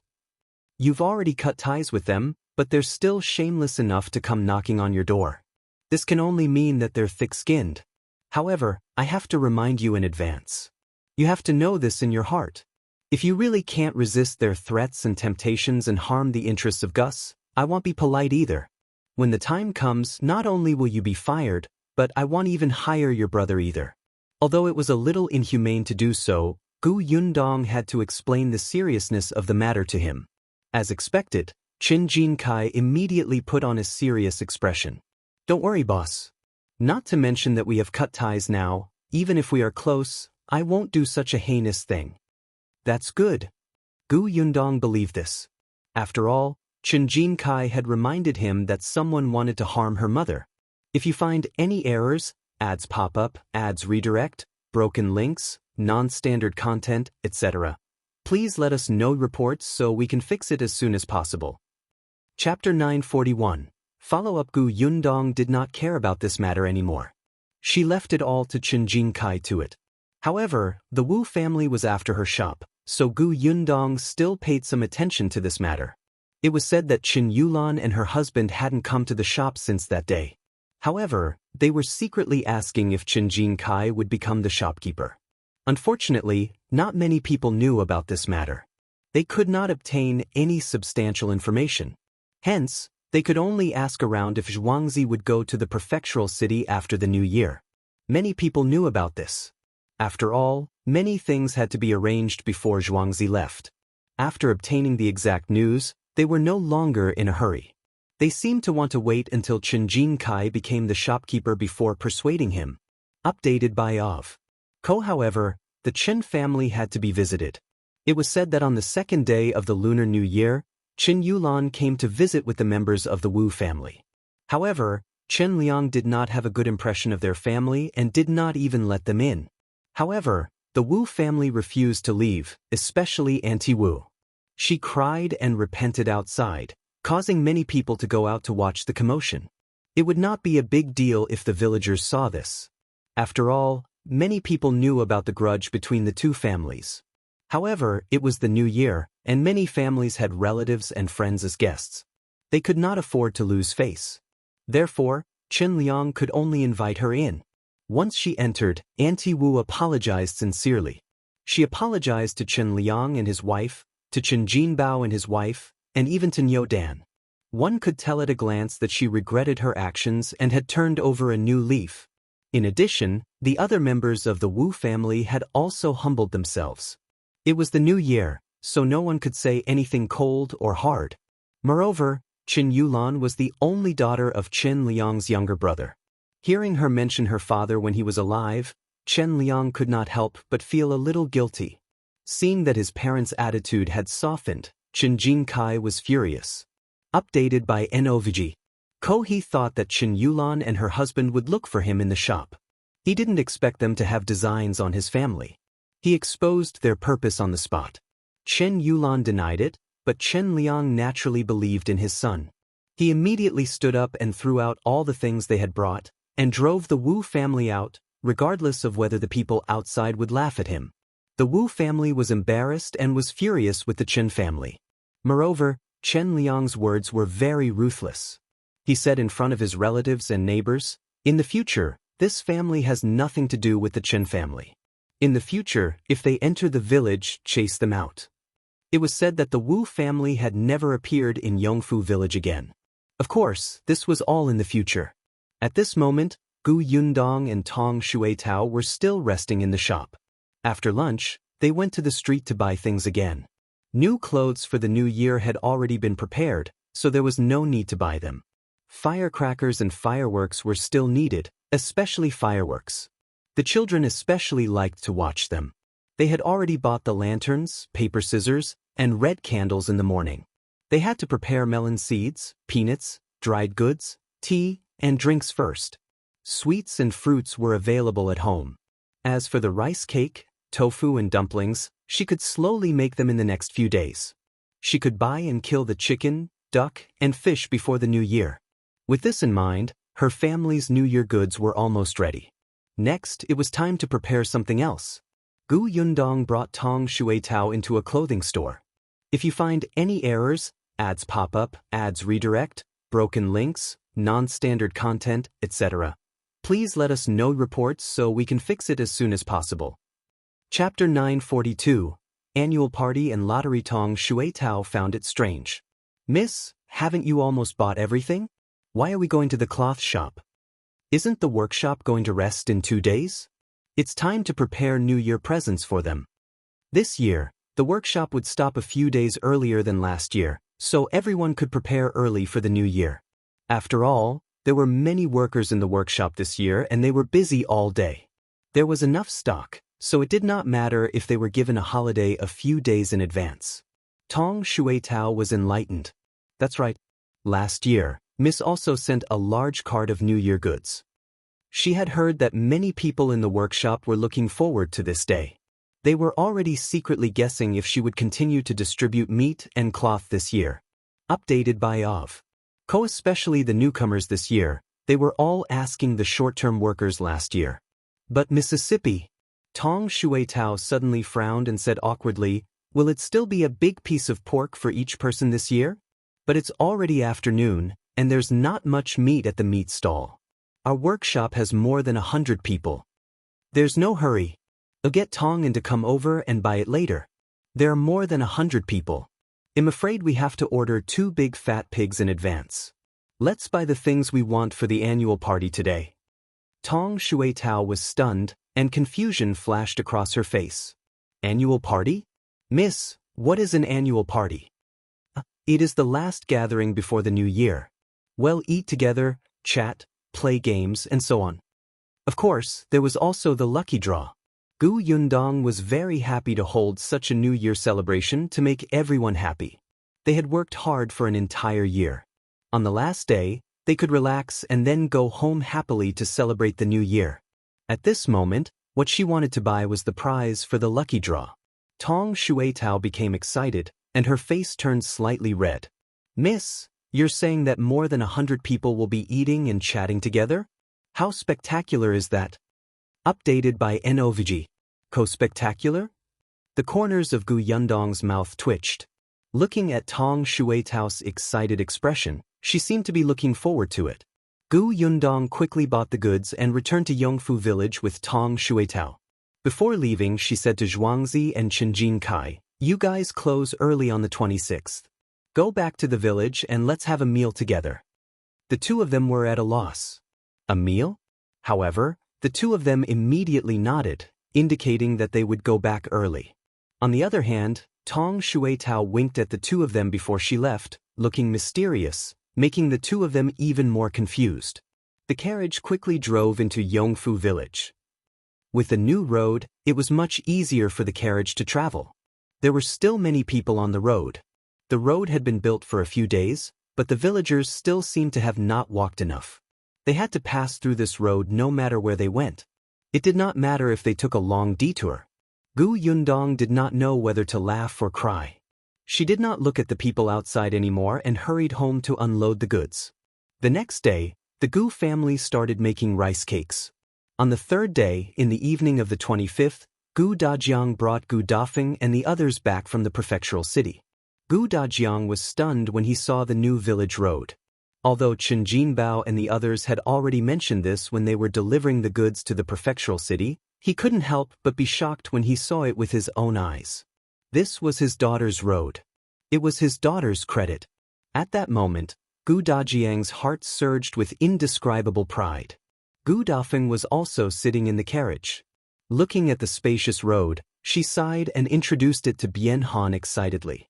This road originally didn't exist. When I left last time, this place was still very narrow. There was even a courtyard in front. If you find any errors, ads pop up, ads redirect, broken links, non-standard content, etc., please let us know reports so we can fix it as soon as possible. Chapter 943. The Gu family distributes New Year gifts. Again, Bian Han felt that his eyes were not enough. One moment he was staring at the ground, and the next moment he looked into the distance in the direction Gu Dafeng was pointing. His legs were much better now. Although he couldn't shake them yet, it wasn't to the extent that he couldn't move. It was just that in order to take care of his leg, while it originally only took a day to return from the prefectural city, in the end, it took 2 days. Let me tell you, don't be too surprised when you see the house later. Our Yundong built the house very well. It's especially spacious and beautiful. Whoever sees it will like it. Gu Dafeng whispered into his ear to remind him. After all, the first time she came, she was stunned when she saw the green brick-tiled house. Updated by Of. Bian Han smiled and nodded. She had told him this many times. Not long after, the carriage arrived at the entrance of the Gu residence. However, even though Bian Han was mentally prepared, he was still stunned when he saw the house in front of him. It was his fault for not knowing enough. He heard that this house was built after Yundong fled to Yongfu village. This girl was really capable. Seeing his stunned expression, Gu Dafeng sniggered. Then she got out of the carriage, took the wheelchair from Lu Sheng, and pushed it in front of him. This time, the 4 members of the Lu family also came back. The small courtyard was locked, and Gu Dajiang asked his neighbor to help keep an eye on it. There weren't many valuable items there, and the security there was good. There were many scholars, and there were often people patrolling, so he wasn't too worried. Gu Yundong stood at the door and welcomed them in. Updated by NOVG. Father, are we still going to the academy after the new year? Gu Dajiang shook his head. I'm not going. Just stay at home and prepare for the exam. Teacher also said that it's not a big problem. He told me not to worry too much, nor do I need to travel back and forth. It's a waste of time. If there was really something he didn't understand, he could ask Qin Wenjing. Gu Yundong knew what was going on. Gu Dajiang asked her about the road construction and Xiao Qingyuan. Seeing that he was endless, Gu Dafeng couldn't help but pat him. You just came back. Aren't you tired? Can't you rest well first and talk another day? Gu Dajiang coughed lightly and didn't ask further. Everyone quickly finished eating, washed up, and went to rest. The next day was the 26th, and the workshop had stopped for the day. Early in the morning, Tong went to get meat. There were a lot of people, and each of them had 2 caddies of meat. 2 pigs were barely enough. However, there was still a gathering tonight, and Tong still needed at least half a pig. For a butcher's shop, this was a huge order. They had prepared the pork in advance and even cut it one by one. They guaranteed that every piece of meat weighed 2 caddies, no more, no less. Tong took the meat and bought a lot of vegetables. When they returned to the village, many people saw them. The cart was filled with things, and they could not help but stare. Someone swallowed his saliva. Why did the Gu family suddenly buy so much meat? Are they preparing for the new year? This is too much. Why don't you take a look at how many people there are in the Gu family now? There are more than 10 servants. There's no need for so much, right? You guys are really ignorant. I think this meat must be for the workers in the workshop. What? Then that person also remembered. Wasn't it almost the new year? Last year, the Gu family was also very generous. Everyone was given a lot of things and happily carried them home for the new year. Envy, jealousy, and hatred. If you find any errors, ads pop up, ads redirect, broken links, non-standard content, etc., please let us know reports so we can fix it as soon as possible. Chapter 944. His daughter is powerful. The news that the Gu family was going to distribute New Year goods quickly spread throughout the village. On the other hand, the people in the workshop were still working hard to do their last day of work this year. Tong and his handcart was pulled back to the Gu family. Gu Yundong led the family to tidy up the New Year goods first. The stuff was similar to last year's. It was also pork cloth and sugar, but last year's brown sugar had turned into white sugar. In addition, everyone had a piece of pastry bought from the county city. It had been ordered long ago. When the Gu family saw that the courtyard was filled with food, their eyes were filled with surprise. Gu Dafeng sighed. In the past, if I got a small piece of meat, I would wake up laughing even in my dreams. Even if it was for the sake of sharing this meat every year, I could continue to work in the workshop. I didn't expect that the meat would be distributed this year. Just thinking about it makes my heart ache a little. Gu Yundong smiled. Even you think so, eldest aunt? If you can't bear to give up this job for a piece of meat, will others think the same? Gu Dafeng was stunned. She pointed at her.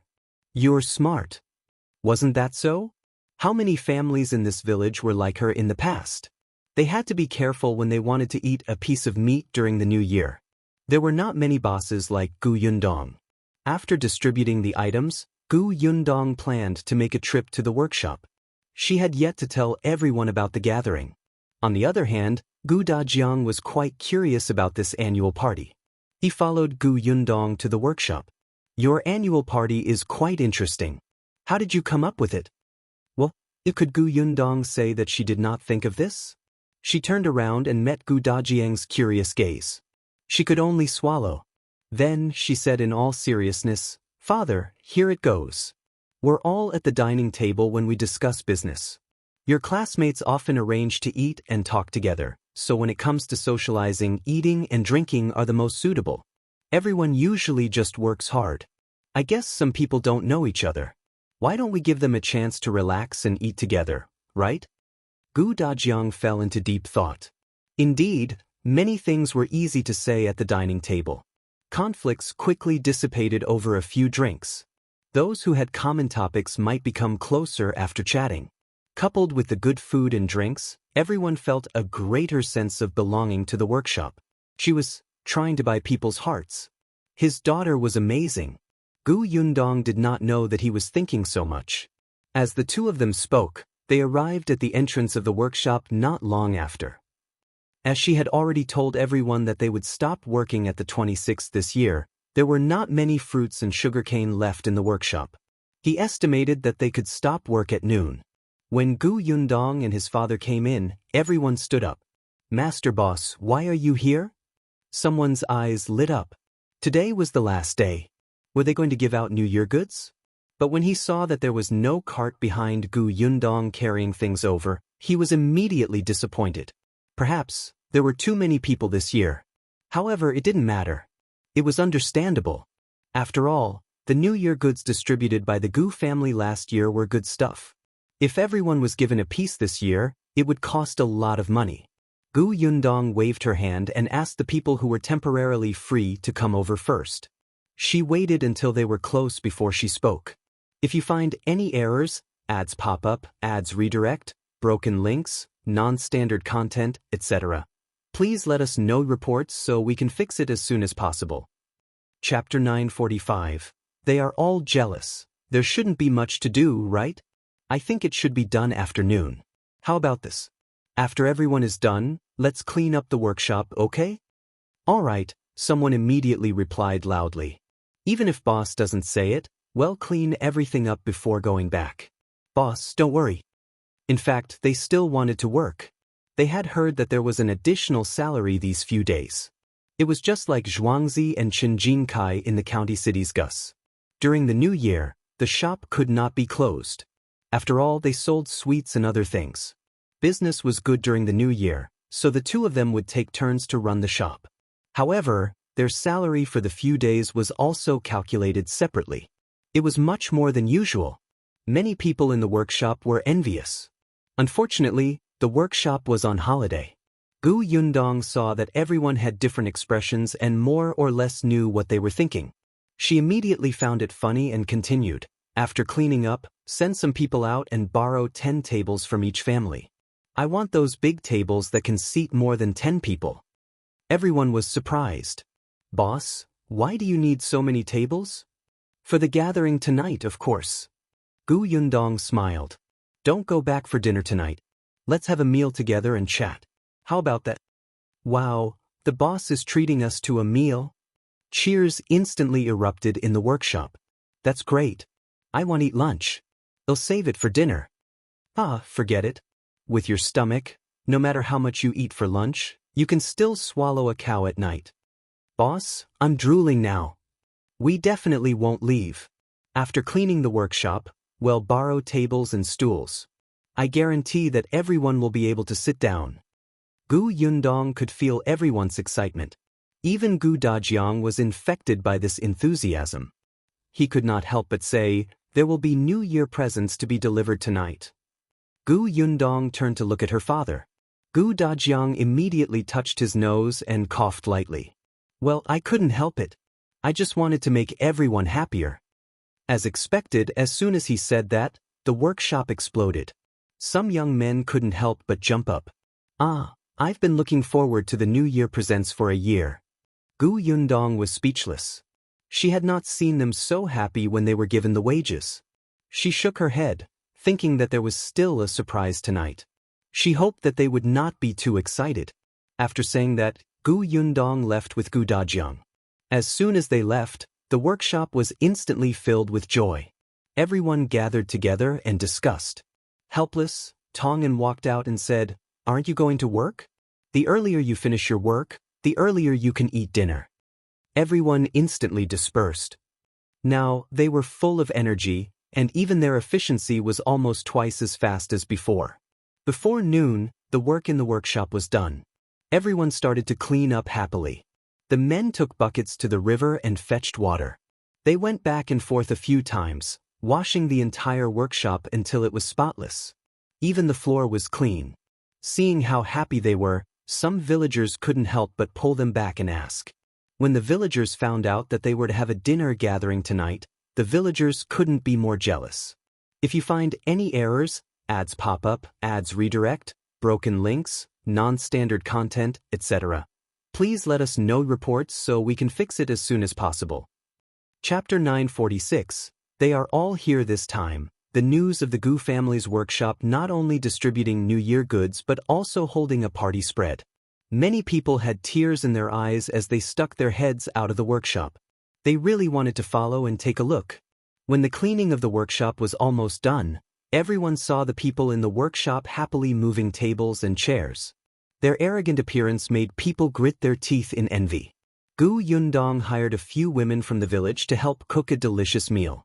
The fish, rice, and noodles were brought to the kitchen of the Gu family's workshop without hesitation. This included Madame Zhou and her daughter-in-law. Coincidentally, Chen Liang's family could eat here. As Chen Liang was the village chief, Gu Yundong had to invite him. In addition, Chen Jinkai and Chen Jinbao were both working in her own workshop, and Niu Dan had been invited over by Yunshu long ago. As such, there were only Madame Zhou and 2 more people left in the Chen family. They might as well all come over. Lan Hua was also invited over. As for the others, they were not allowed to bring their families. It was mainly because at this moment, there were really not just 1 or 2 families, but 1 or 2 groups. If they were allowed to bring their families, almost the entire village would have to come. Not only that, but there were also long-term workers from the neighboring villages. The workshop could not entertain them. Dinner started around 4 o'clock. It was dark early in winter, and there were no electric lamps. Even if many oil lamps were lit, the effect was not very good. When it was early in the afternoon, the villagers of Yongfu village were surprised to find another group of people coming from the village entrance. Looking closely, wasn't it Zhao Zhu and his son? Since Gu Yundong was holding an annual party, everyone here naturally had to be present. Although Zhao Zhu and the Shi couple were not in the workshop, they helped her manage the orchard. They were invited along with the helpers they found. There were more than 10 of them in total. Because they had received the news in advance, all of them were in high spirits and could not wait. They had never heard of such an event, but there was a feast that they didn't have to pay for. Who wouldn't be willing to come? They didn't know that there would be New Year presents. In any case, they had to come if there was food. Gu Yundong felt that since everyone was working for the Gu family, They could take this opportunity to get to know each other and prevent conflicts from arising among themselves. That would be troublesome. Later, Zhuangzi and the others returned on the ox cart. Not only them, but also Jiang Bao and the old doctor. Xiao Qingyuan was not around, so Gu Yundong had to help take care of his people, right? As for the shop assistants and shopkeepers in the prefectural city, they were too far away and there was nothing she could do. However, Gu Yundong had prepared large red packets for these people and would distribute them after the new year. The people in the village watched as they went to the Gu family workshop in waves. They were already so envious that they lost their temper. In any case, many people were surrounding the workshop and trying their best to look inside, especially some children. Seeing that the tables were already set, Gu Yundong got someone to bring a lot of melon seeds and peanuts for them to eat first. When a child ran in, she also gave him a handful. Seeing that there were more and more children, she was afraid that they would bump into something, so she simply picked up a cloth bag and handed it to Yunshu and Yuanji, asking them to carry it and distribute the stuff to the children.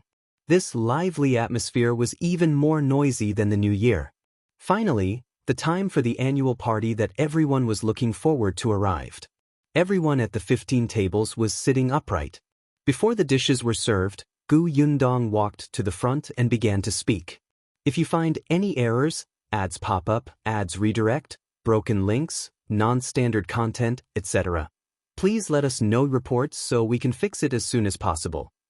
Chapter 947, Gu Yundong's speech. First of all, I want to thank everyone here for working diligently over the past year. Many things have happened. When the prefectural city opened for business, there was a shortage of stock. It was everyone who worked overtime to meet the demand. Manager Tong was assassinated and remained unconscious for a long time. It was also everyone who did their job in an orderly manner. Gu Yundong did not expect that one day, she would stand in front of everybody and say such emotional words like a leader. However, these people had really moved her. They were hardworking, simple, passionate, and motivated. They were really a very cute group of people. Hence, whether it was the annual party or feast, she felt that they deserved it. Whether it's the Gu family's workshop or the orchard, it's the result of everyone's joint efforts.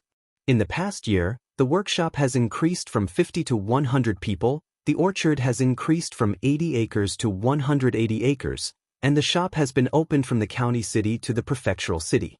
All of this couldn't have been done without everyone present. You have all contributed. You're very good. Someone couldn't help but whimper. Boss, don't say that. You've helped us even more. You gave us such a high salary. If we don't work hard, will we still be human? That's right, boss. If it weren't for you, my house would still be a straw hut. I wouldn't even have a warm bed. That's right. If I didn't work at the Gu family's workshop, I wouldn't have been able to get a wife. Yes. Since I'm working here, my daughter's dowry has been gathered. Boss Gu was too good. In the past, when they worked outside, no one had affirmed their work like this. Not to mention thanking them, it was already good enough if they were paid in time. At this moment, they were actually thanked by their boss. They felt as if they had eaten honey. Gu Dajiang looked at his daughter with incomparable pride. He felt warm inside. Yundong was too outstanding. Gu Yundong was stunned to see them crying. Then she laughed. All right, I won't say anything else. I know that everyone is waiting for a feast. Serve the dishes. As soon as she finished speaking, there was a burst of cheers. Immediately after, someone brought the food over. In the countryside, the dishes were all served in big pots and bowls. The Gu family's feast was a real feast. Most of them were meat. As soon as the food was served, the workers pounced on it like wolves and tigers. Each of them picked up 2 pieces of meat, and the bottom was quickly revealed. On the other hand, Gu Yundong's table was much more refined. Gu Dajiang drank with Chen Liang. Both of them were slow-witted. They could drink for a long time after filling a glass. Bien Han's leg was still injured and he couldn't drink, so he chatted with him. Madame Yang and Gu Yunke were the happiest. They loved this kind of liveliness the most. When they were almost done eating and there were only 2 or 3 dishes left, Gu Yundong stood up and walked forward. Everyone's stomachs were already full and their movements had slowed down. Hence, Most of them saw Gu Yundong's actions and found it strange. Is it time to deliver the New Year goods? I saw it just now. 2 large carts were pushed in. Unfortunately, there was a cloth covering it, so I couldn't see what was inside. In any case, there's definitely meat. Manager Tong brought back a lot of pork this morning. I heard that there was meat and cloth last year. There are so many people this year. I wonder if there are more. If you find any errors, ads pop up, ads redirect, broken links, non-standard content, etc., please let us know reports so we can fix it as soon as possible. Chapter 948. Surprise at the annual party. Gu Yundong coughed lightly and the buzzing below immediately stopped. Gu Yundong said, I know. Everyone is looking forward to the New Year presents. They will definitely be distributed this year. However, before they are distributed, there will be a surprise for everyone. Surprise? Everyone's eyes widened. Some of the bolder ones who had drunk a little hurriedly stood up and asked, Boss Gu, what surprise? Is there more food tomorrow after today? You wish. Someone couldn't help but scold. Gu Yundong also smiled. It's not good to have fish and meat every day. The surprise I'm talking about is this. As she spoke, she glanced at Tong Shuetao, who immediately handed over a wooden box. Everyone looked confused. A wooden box? Could it be that there was something good inside? However, the wooden box did not look big or heavy. What was inside? While everyone was guessing, Gu Yundong had already spoken. There are notes inside. There are words written inside. Now it's up to your luck. Whoever draws the note with the first, second, and third prizes will be rewarded. Wow, there was an uproar below. A lucky draw? There was actually a lucky draw? This was really a surprise, a huge surprise. Alright, now Shuetao will carry the box to every table. You just have to sit in your seats. When the time comes, you just have to reach in and pull out a note. There are a total of 15 rewards this time.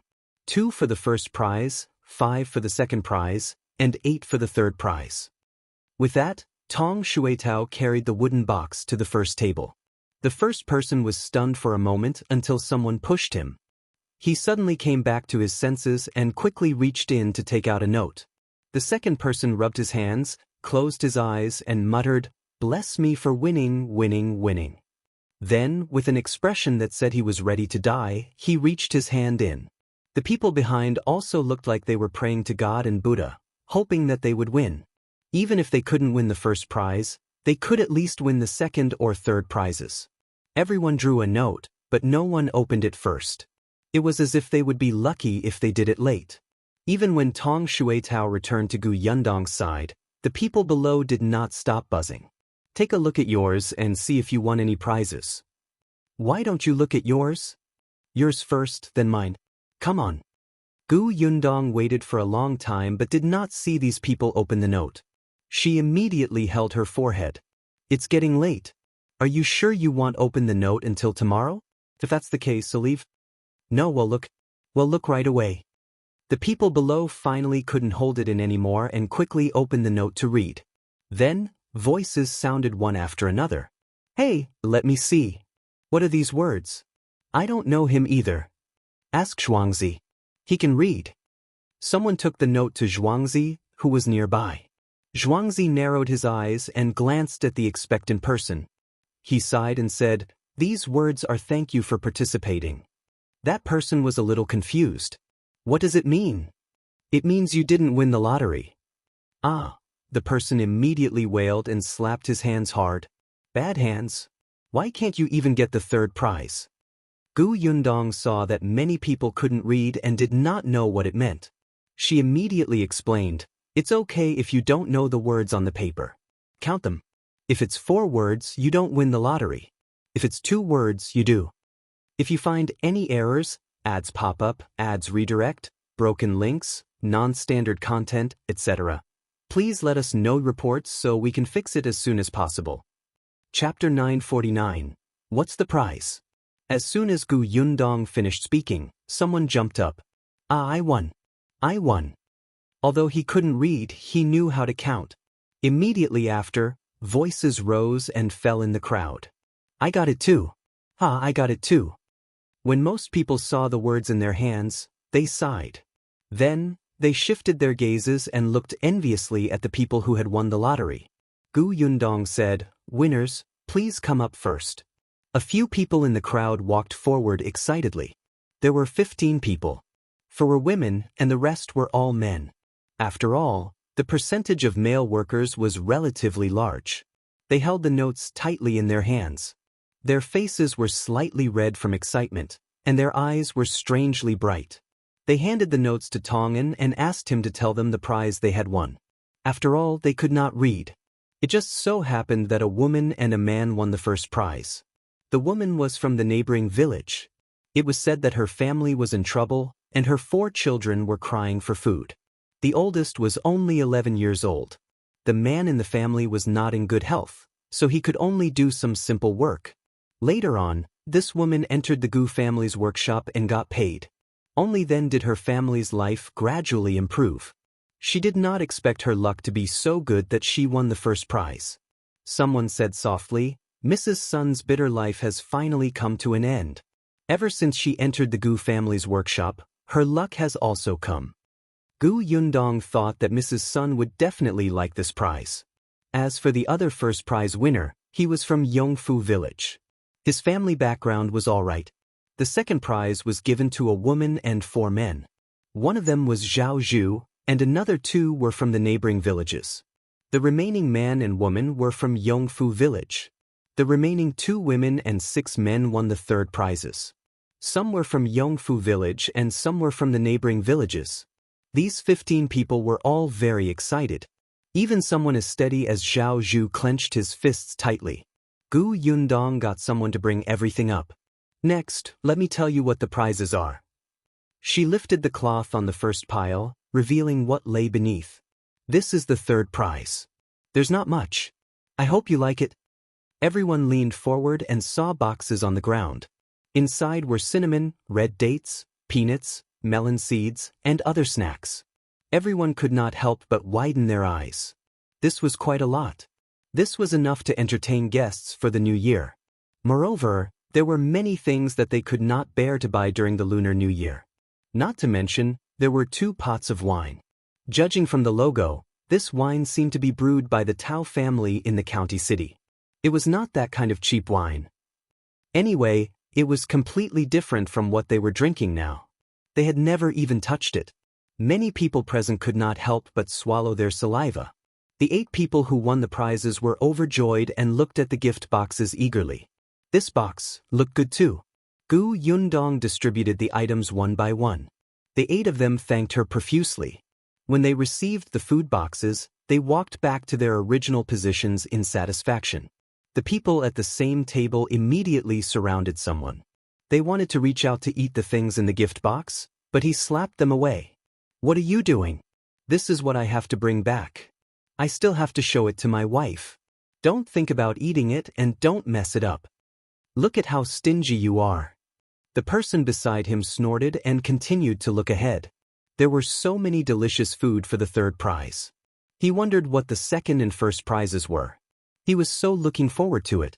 If you find any errors, ads pop up, ads redirect, broken links, non-standard content, etc., please let us know reports so we can fix it as soon as possible. Chapter 950, second prize. The people sitting below were all very curious and urged him. Gu Yundong did not keep them in suspense. She got someone to remove the cloth on the second pile. Soon, many boxes were revealed below. Everyone was speechless. Why were they all in boxes? Could it be that they were also peanuts, red dates, or something, but there were more portions? This is the second prize. 1 set of cutlery for each person. Although it was called a set, it was actually filled to the brim with a huge box. There were at least 4 sets of bowls, plates, chopsticks, spoons, and cups. There was also a small casserole and a kettle. There were also 2 pots of wine beside it. "Wow!" the people below exclaimed, their eyes wide open. There were so many pots and pans, and they were brand new and shiny. Most of the people here still had holes in their bowls. Sometimes, they would cut their lips when eating porridge. But even so, they could not bear to throw the bowls away or change them. At this moment, The boss actually offered a whole set. Wasn't this too much? These things were not cheap at all. The men and women who had won the second prize were so excited that their cheeks turned red. They stared at the boxes. Gu Yundong said, "These things are a little heavy. If it's not easy for you to carry them, you can hire someone to help you bring them back after the annual party. It's easy to carry. We're very strong. We're not afraid of heavy lifting," someone immediately replied. The others couldn't help but laugh, but they all nodded, even the woman. What a joke. They could not wait to pounce on the pile of cutlery and touch it properly. How could they wait until the end of the annual party? They could not wait to carry it home and hide it now so that others would not covet their prizes. The others looked like they wanted to split it up on the spot. The corners of Gu Yundong's mouth twitched. She did not care anymore and asked them to go forward and get one for themselves. These things were quite heavy. In addition, the wooden box containing the cutlery was not light either. If she distributed them one by one, she would probably die of exhaustion. However, the people who won the prize were not afraid of getting tired at all. They went forward and squatted on the ground. They carefully touched it first and then began to whisper to each other, "This bowl is really flat. It's smooth to the touch. It's not rough at all. If I take it back, I won't even be able to bear to use it. Look at these chopsticks. There are even carvings on the top. It's not cheap. So much. It's not cheap at all." The bowls that Gu Yundong bought were all clay bowls that were suitable for them. She had originally considered porcelain bowls, but she was afraid that if they were given out, no one would use them and they would only be locked up.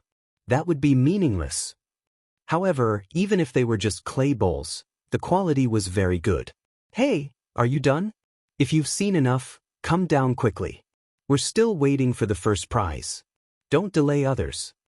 The people below couldn't take it anymore. These second prize winners were simply too detestable. Not only did they receive the award, but they also had to show off in front of the audience. They even pointed their butts at the audience. The audience simply wanted to rush up and beat them to death. Only then did they cough lightly and stop discussing. They quickly picked up their boxes. But it was really quite heavy.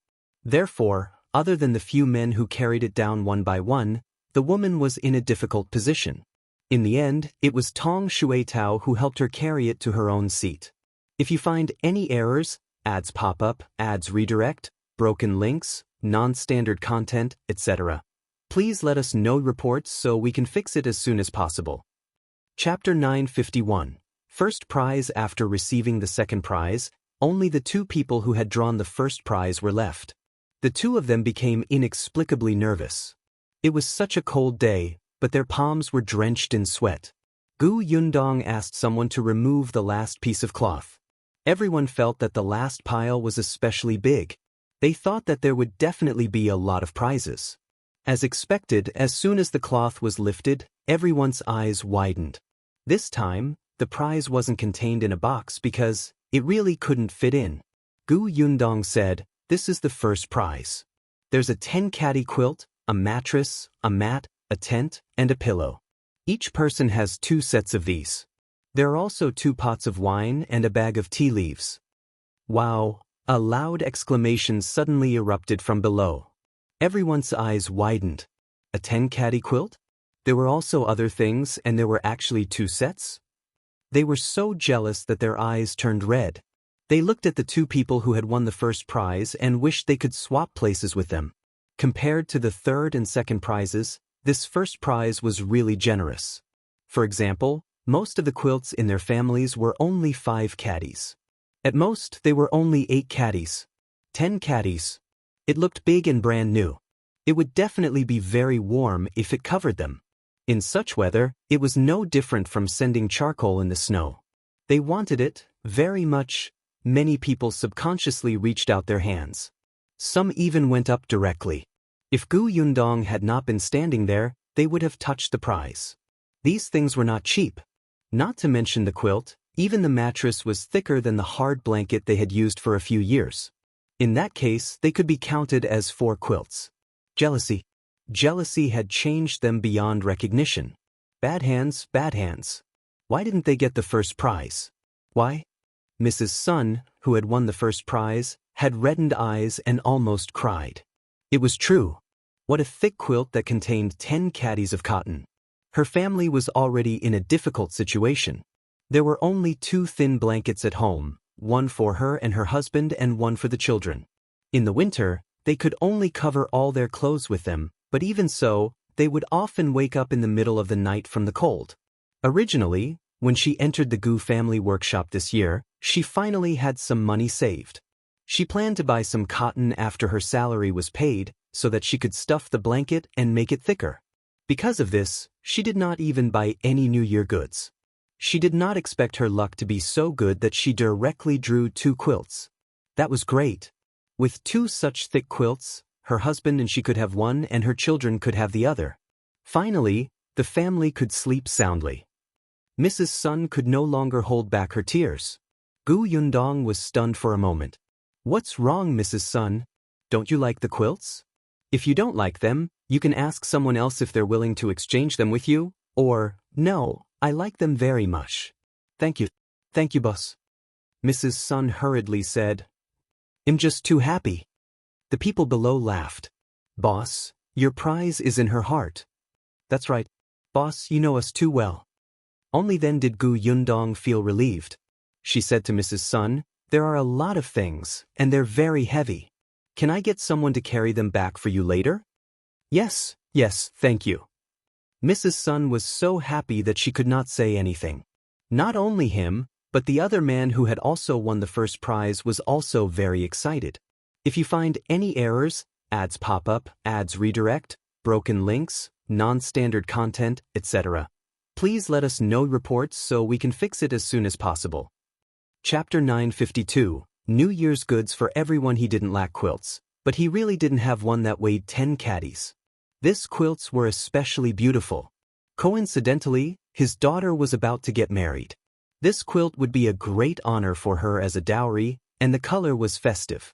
And that wine and tea leaves were all good things. What should he do? He could not bear to take them out to drink on his daughter's wedding day. However, he quickly said to Gu Yundong, Boss, thank you so much. Gu Yundong waved her hand. Since you both like them, I'm relieved. Leave the things here first. When you get back, you can get someone to help carry them back. Sure thing. The 2 of them did not touch it. After all, they could not bear to. Their hands were too rough. What if they broke it? However, when they returned to their seats, the people around them surrounded them. All of them were very enthusiastic and said that they wanted to help carry the prizes home. In fact, they wanted to take a closer look and touch the prizes. There was a lot of noise below. They were too happy about winning the prize. Whether it was the first, second, or third prizes, they were all envious. Initially, Gu Yundong had thought that the first prize could be a cow or a donkey. After all, many companies in the modern era had cars for annual party prizes. Later on, she thought about it and decided to forget it. Hers was just a small workshop, and it was the first annual party. What would she do in the future if she were to give away cows and donkeys now? Therefore, after pondering for a while, she decided to give them something practical. Judging from their reactions, they should be very satisfied. All right, the lottery is over. Next, everyone will have a share of the New Year goods. As soon as Gu Yundong spoke, the people below instantly fell silent. As soon as they heard about the New Year goods, everyone immediately sat up straight. After all, these were really in their hands and had nothing to do with others, so there was no need to be envious. Therefore, getting the New Year goods was more important. Soon, Tong and Tong Ping pushed the cart over. It was filled with meat, and everyone's eyes lit up instantly. Even though they had just finished eating a big meal, they could not help but swallow hard. Several ways to cook pork flashed across their minds. 2 caddies of meat for each person. Everyone, don't be anxious. Everyone has a share. Gu Yundong led the Gu family and pieces of pork. Everyone was distributed. Even the 2 little fellows, Yunshu and Yunke, were helping excitedly. They swung their legs upside down and handed the meat to the villagers. After the meat was distributed, the cloth was given away. White sugar followed, and the last was pastries. There were a total of 4 items, and everyone's hands were filled with them. Everyone was very excited and discussed animatedly. They did not have to buy those things during the New Year and saved a lot of money. Gu Yundong waited for them to finish their discussion before continuing. The New Year's goods have been distributed. Finally, it's this month's salary. Tong Shuitao carried up another basket. It was really because most people were given copper coins, so she had no choice but to use the basket. Gu Yundong took a brush and paper and an account book. She sat behind a table and said to everyone, "Now, come up one by one. You can go back after receiving the salary. It's been hard on everyone this year. Continue to work hard next year and strive to earn more money." "Okay." The voices below were exceptionally loud, and everyone was very excited. Gu Yundong nodded in satisfaction and opened the account book. "Come up when you hear your name. If you find any errors, ads pop up, ads redirect, broken links, non-standard content, etc., please let us know reports so we can fix it as soon as possible." Chapter 953. More surprise? Gu Yundong quickly recited, "Su Huar." Here. Gu Yundong had an impression of her. Last year, she was also there when the short-term workers received the New Year's goods. When they arrived, Gu Yundong took the string of copper coins from Tong Shuitao and handed it to her. Su Huar bowed. "Thank you, boss." Then she took the copper coins and walked to the side. Gu Yundong ticked her name. Then she started to call the second person.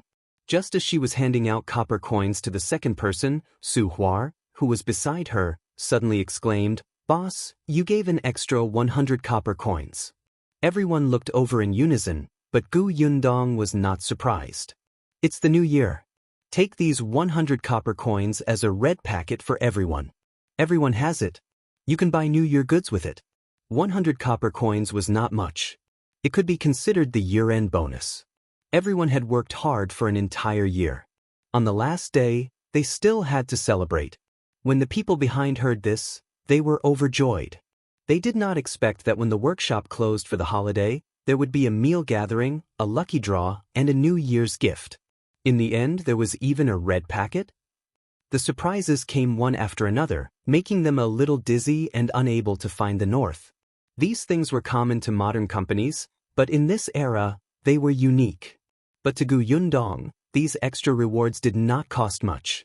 In total, it was about 50 to 60 taels. However, this would make everyone happy.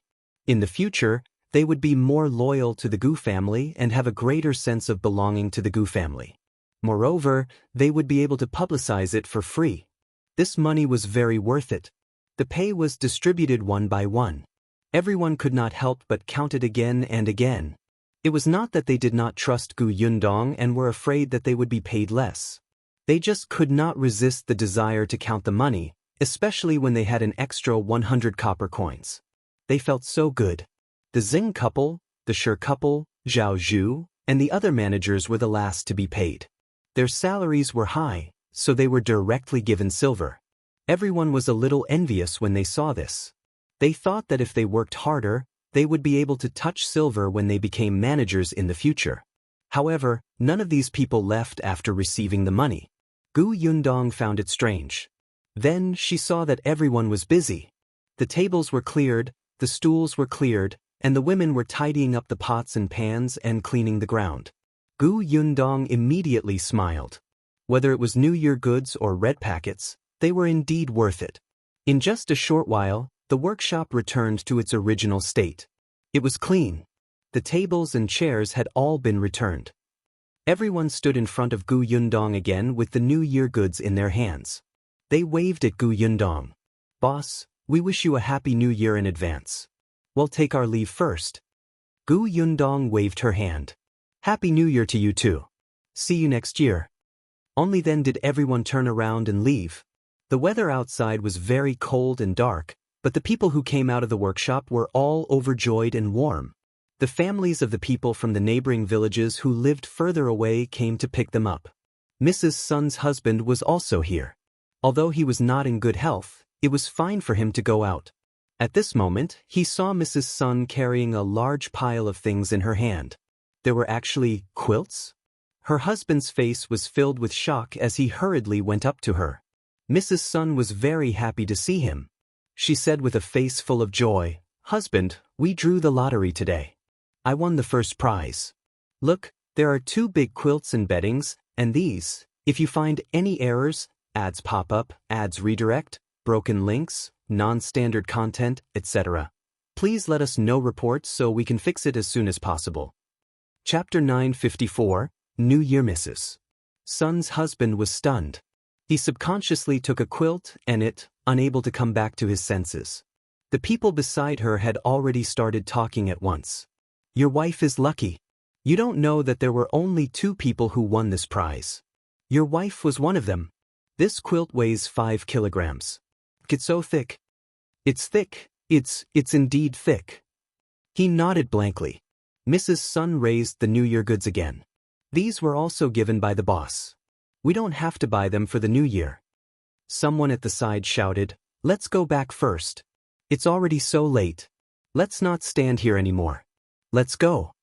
Gu Yundong gave a few lanterns to the people living in the neighboring villages and asked them to go back together in case they could not see the road. However, it did not matter to them whether they had lanterns or not. The road was so wide that they could walk as they pleased. It was even more convenient for those from the local village. Many people were still waiting outside. Soon, the lively crowd dispersed. Gu Yundong led his parents and siblings back to the Gu house. The door of the workshop was closed. Next, they just had to prepare for the new year in peace. When they reached home, Gu Yundong took out a few red packets and gave one to the Tong family, the Lu family, and Shui Rong. Everyone thanked her and happily accepted it. When Gu Yundong returned to her room, she wrote a letter to Xiao Qingyuan and told him in detail about today's annual party. Now that they could not see each other, they could only contact each other through letters. Unfortunately, he couldn't be at home during the new year. She recalled that last year, Xiao Qingyuan was alone at home. Later, he was called over by Yun Shu to set off firecrackers and have New Year's Eve dinner with the Gu family. This year, only Ah Go and the auntie who cooked were in the Xiao family. Gu Yundong also gave them red packets on behalf of Xiao Qingyuan. The next day, the incident at the Gu family workshop's annual party swept through Yongfu village and the neighboring villages like a violent wind. Everyone was envious when they heard that everyone had New Year's goods and a few big awards. Thus, a new round of inquiring about whether the workshop was recruiting people began again. Unfortunately, Gu Yundong was not recruiting for the time being. Even if she wanted to recruit, she had to expand the workshop first. In the following days, the Gu family began to prepare for the new year. They cleaned the house, made tofu, killed chickens and fish, and made dumplings. Everything was warm. On New Year's Eve, the family gathered together with smiles on their faces. Gu Yundong recalled last year. At that time, her father had not been found, and she did not know where eldest Aunt Gu was. Yuanji was suffering in old Gus' house. Now, apart from Uncle Gu, her family was finally reunited. Gu Yundong believed that they would be able to find younger uncle sooner or later. This was her first wish for the new year. The dinner was very sumptuous. After eating, everyone went to set off firecrackers. Since Xiao Qingyuan wasn't around, Gu Dajiang was the one who lit the firecrackers. Gu Yundong held the little girl in her arms and listened to the crackling sounds. She looked at Yunshu and Yuanji jumping around and could not help but smile. After the firecrackers were released, Yunshu and Yuanji ran in to move the fireworks out. The two of them were bold enough to light the fireworks themselves. The fireworks rushed into the sky with a bang and exploded. The people in the village looked up one after another. The children's voices were especially cheerful. The crowing of chickens and barking of dogs made the night in Yongfu village seem like a busy city. After the fireworks ended, fireworks exploded in the sky on the other side. If you find any errors, ads pop up, ads redirect, broken links, non-standard content, etc., please let us know reports so we can fix it as soon as possible. Chapter 955. Gu Yundong is also a junior who is doted on. The Gu family could not help but turn their heads and look in the direction of the fireworks. Yunshu's eyes lit up. She jumped and said, "It's Niu Don house. It must be his house that set off the fireworks." Gu Yundong smiled and nodded. It was indeed in the direction of Chen Liang's house. It seemed that the Chen family had earned a lot of money this year and was extravagant. After New Year's Eve, it would be New Year's Day the next day. It was different from last year. Last year, Gu Yundong could only give out red packets. The only red packet that was given to her came from Xiao Qingyuan. She had placed it in a box and kept it in the space. This year, when Gu Yundong woke up, she received red packets from her parents, aunt and father. Looking at the red packets in front of her, Gu Yundong's eyes burned. This was the first time in many years that she had received a red packet from her family and elders. Gu Yundong felt that her life was complete. She put away the complicated and sour feeling in her heart and reached out to take them. Thank you, father and mother. Thank you, eldest aunt and uncle. Happy New Year. Gu Dajiang patted her head. Happy New Year. I hope you'll be healthy and safe in the new year. Be happy every day. As he spoke, he felt a little reluctant. Gu Dajiang had a feeling that this year might be Yundong's last year receiving red packets as an unmarried girl. Next year, she might even have to bring Xiao Qingyuan along. Thinking about it, he started to dislike Xiao Qingyuan again. Fortunately, Xiao Qingyuan wasn't present this year. Otherwise, he would definitely receive Gu Dajiang's angry glare. Immediately after, Gu Dajiang gave a few more red packets to the younger ones. This time, it was not Gu Yundong's turn to give away red packets. She was also a junior now who had parents, aunts, and uncles to dote on her. After Yunshu, Yunke, and the other children received the red packets, they ran out to play with their friends. Not long after, they brought a group of children in to pay New Year greetings. The Gu family had prepared a lot of sweets, sunflower seeds, and snacks. When the children were here, none of them returned empty-handed. Their clothes and pockets were filled. On the second day of the Lunar New Year, most of the villagers started to visit their relatives. The relatives of the Gu family were all at home, so there was no need to travel around. However, there were many people who came to visit. The Gu family stayed at home to entertain the guests. On the third day of the Lunar New Year, the whole family went up the mountain to visit Bien Mulan. It was Bien Han's first time back. It was inconvenient for him in a wheelchair. It was not easy to walk up the mountain, so he could only be carried by a few people. When he saw Bien Mulan's tombstone, he couldn't help but cry. Everyone present felt terrible. They were living a good life now, but Bien Mulan couldn't enjoy it. After crying for a while, the Bien family calmed down a little and went down the mountain. On the fourth day of the Lunar New Year, Gu Yundong and his family went to Qin Wenzheng's house to visit him. On the fifth day of the Lunar New Year, Gu Yundong went to the Lu residence again. Lu Wei was not around and went out to play. However, Lu Yi was at home. He had a good relationship with Yunshu and Yuanji and insisted that they stay for the night. On the sixth and seventh day of the new year, Gu Yundong went to take a look at other people's houses. On the eighth day of the new year, the workshop reopened and all the workers returned. Gu Yundong looked at their flushed faces. This meant that they all celebrated the new year in happiness. Sure enough, after the workshop started, everyone worked even harder.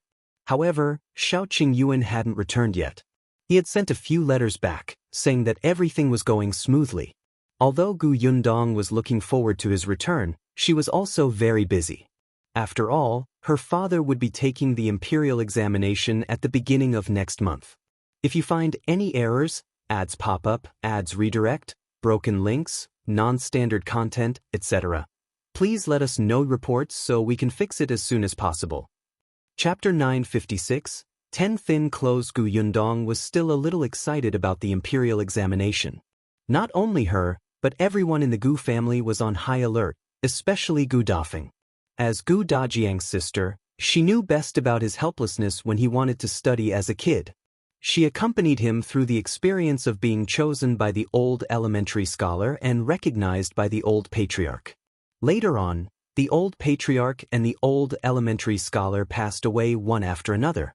Originally, he was just close to taking the preparation scholar exam, but his rights were directly stripped.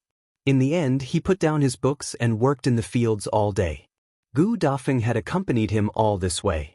At that time, he saw his younger brother, who was clearly talented, good at studying and motivated, but because of Madame Zhao's suppression, old Gus in action, and the patriarch's personal grudge, he cut off his chance to study. This made Gu Dafeng hate the Gu family very much. She wanted to protect Gu Dajiang, but it was too difficult. She was still young at that time. Dealing with the 3 mountains above her was no different from courting death. Therefore, now that Gu Dajiang could participate in the imperial examination, the joy in Gu Daifeng's heart could not be described with words. She had even cried behind someone's back. Gu Yundong knew that there was no need to worry about endorsement and recognition. With Qin Wenzheng's help, what she needed to think about now was how to let her father perform normally in the examination hall and strive to pass in one go. The county exam was in February. There were 5 subjects, and each one was only for a day. It was still bearable. After all, he did not have to stay in a narrow examination shed and endure the consequences of his back aching and legs weakening. However, the weather in February was still very cold, so it was still very important to keep warm. It was just that she had heard that when entering the examination hall, hats were not allowed to be double-layered. The leather jacket had to be stripped of its skin, and the felt clothes were removed from the inside. The clothes and robes were all single-layered, the socks were made of single-layered felt, and the shoes were made of thin soles. Just thinking about these rules made Gu Yundong feel cold. She touched her chin and went to look for Gu Dafeng. She said, "Eldest aunt, I think we have to prepare at least 10 pieces of single clothes for father. Otherwise, he'll shiver from the cold." Gu Yundong's embroidery skills were still not good. After all, this was Gu Dajiang's clothes. It was not good for her to ask Shen Sidian to make it, so she simply looked for eldest aunt. Gu Dajiang happened to walk over. When he heard that, he looked at himself. Single clothes, 10 pieces. "Well, Yundong, the weather is already getting warmer next month, so there's no need for so many," he said. "If I put all 10 clothes on, I'm afraid I won't even be able to straighten my hand. How can I write?" Gu Yundong waved her hand. "It's okay. Make the clothes inside smaller and the clothes outside bigger." "But that's still uncomfortable." Gu Yundong turned around and said solemnly, "Father, it's better than catching a cold. At least wear it when you go in. If it does affect your performance while you're holding the brush, then take it off." His daughter was so concerned about him. It was as if he would hurt her heart if he rejected her again. Gu Dajiang nodded. "All right." Gu Yundong was satisfied. He thought for a while and suddenly slapped his forehead. "I almost forgot." "Forgot what?" Gu Dafeng asked. "Father, each of you has a test tent, right? Moreover, you have to draw lots to determine the location of the test tent?" Gu Dajiang had already asked around. "That's indeed the case. What's wrong?" "I'm worried that you won't get a good spot." Gu Yundong frowned. "Father, what if you get a spot next to the toilet?" Well, what could he do? Acknowledge his bad luck? If you find any errors, ads pop up, ads redirect, broken links, non-standard content, etc., please let us know reports so we can fix it as soon as possible. Chapter 957. Yundong is right. Gu Dajiang was already mentally prepared, so he didn't think much of it. On the other hand, Gu Dafeng became nervous. "Then what should we do? If you draw a spot beside the toilet, won't you have to smell that disgusting smell for the entire day? How can you write? How can you think? How can you eat?" Gu Yundong nodded and said in agreement, "Also, I heard that some candidates get nervous easily when they enter the examination hall. When they are nervous, their stomach hurts. When it hurts, they have to go to the toilet. If they come a few more times, my father will probably faint from the smell." "That won't do, that won't do. Yundong, can you get someone to change your father's position?" After saying that, Gu Dafeng asked worriedly, "This shouldn't be considered bribing the examiner, right? It's just changing his position. It's not like he cheated." Gu Yundong shook her head. "No, I heard that the examination is especially strict. Such private transactions can't be made at all. Otherwise, you'll be beheaded." "Then what should we do?" Gu Dafeng was anxious. It wasn't easy for your father to have the chance to take the imperial examination. How can he destroy it on the toilet? Gu Dajiang was speechless. "Wait, are you guys mistaken? This is just a possibility, just a possibility. Why does it sound like you've already confirmed that he'll definitely sit in the test shed beside the toilet? Hey, there are so many people taking the exam. I really don't have to." "Father, you have to consider all possibilities," Gu Yundong said solemnly. Gu Dafeng nodded. Yundong is right. We can't hope for luck. What if you're unlucky? Yundong is right.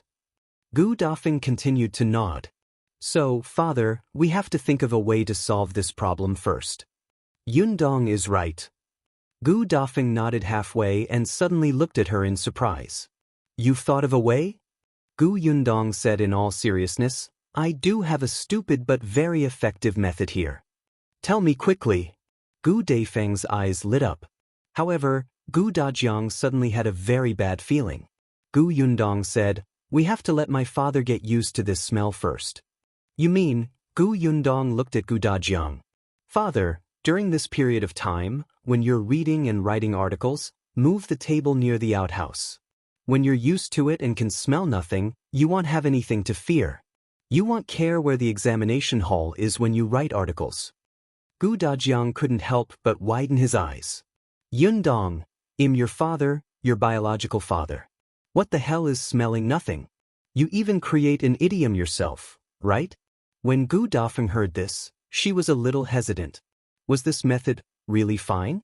She looked at Gu Dajiang, who shook his head vigorously. No, definitely not. I probably wouldn't draw that spot at all. Gu Yundong said, Father, you said it's possible. What if your luck is extremely bad? But Yundong, I'm actually not that weak. Think about it. I've suffered in the past. I can overcome such a small matter. There's no need to make so much effort. But Dad, for the past 6 months, you've mostly been reading and writing in a comfortable environment. Now that you've suddenly fallen into such a bad situation, the difference is too great, and it's easier for you to feel unbalanced. Gu Dajiang felt that all his years of studying had been in vain. He actually couldn't win against his daughter in a debate? Yundong, are you serious? If you find any errors, ads pop up, ads redirect, broken links, non-standard content, etc., please let us know reports so we can fix it as soon as possible. Chapter 958. Dressed so festively. Gu Yundong nodded seriously. Very seriously. Seeing that things had developed to this point and there was no room for negotiation, Gu Dafeng suddenly felt like laughing. How did things end up in this direction? Gu Dajiang was pushed out by Gu Yundong to the toilet door. Gu Dajiang immediately covered his nose. Yundong, your biological father. Look, you can't take it anymore and have to cover your nose. You'll have to face 5 exams in the future. Won't you break down? It's precisely because you're my biological father that I'm so considerate of you. Thank you, but no. Gu Dajiang wanted to leave, but Gu Yundong stood firmly behind him. Father, it's said that only through hardship can one rise above others. The imperial examination is a long and arduous path. This is just a little stench. You have to overcome it. Gu Dajiang was speechless. He didn't want his daughter anymore. He could not win against Gu Yundong. In short, no matter what reason he had, Gu Yundong could find something to refute. In the end, Father Tong and Shui Rong moved a table and chair to the toilet. Gu Dajiang sat there aggrievedly. The veins on his hand that was holding the brush throbbed, and he almost showed everyone how to break the brush with his bare hands. Gu Yundong was quite satisfied, but the others standing behind her were holding back their laughter. Gu Dafeng couldn't hold it in anymore. She quickly turned her head away, but her shoulders were heaving. Madame Yang and Yunke did not understand what was going on and also giggled. Yun Shu pulled Yuanzi's arm and took a few steps back. She said softly, Do we have to read and write like this for the preparation scholar exam? Bien Yuanji rubbed his head in confusion. I didn't hear the teacher say that. Gu Yunshu shrank her neck. My elder sister is too terrifying. The 2 little fellows still had lingering fears. They were already thinking about how to avoid this cruel method when they took the exam. However, Gu Yundong felt that she had solved a huge problem in her heart and began to think about other things. There was no need to worry about food. It was just a day of exams. He could still fill his stomach for more than half a day with some pastries and bread. Gu Yundong thought of everything she could think of and felt that she had missed nothing.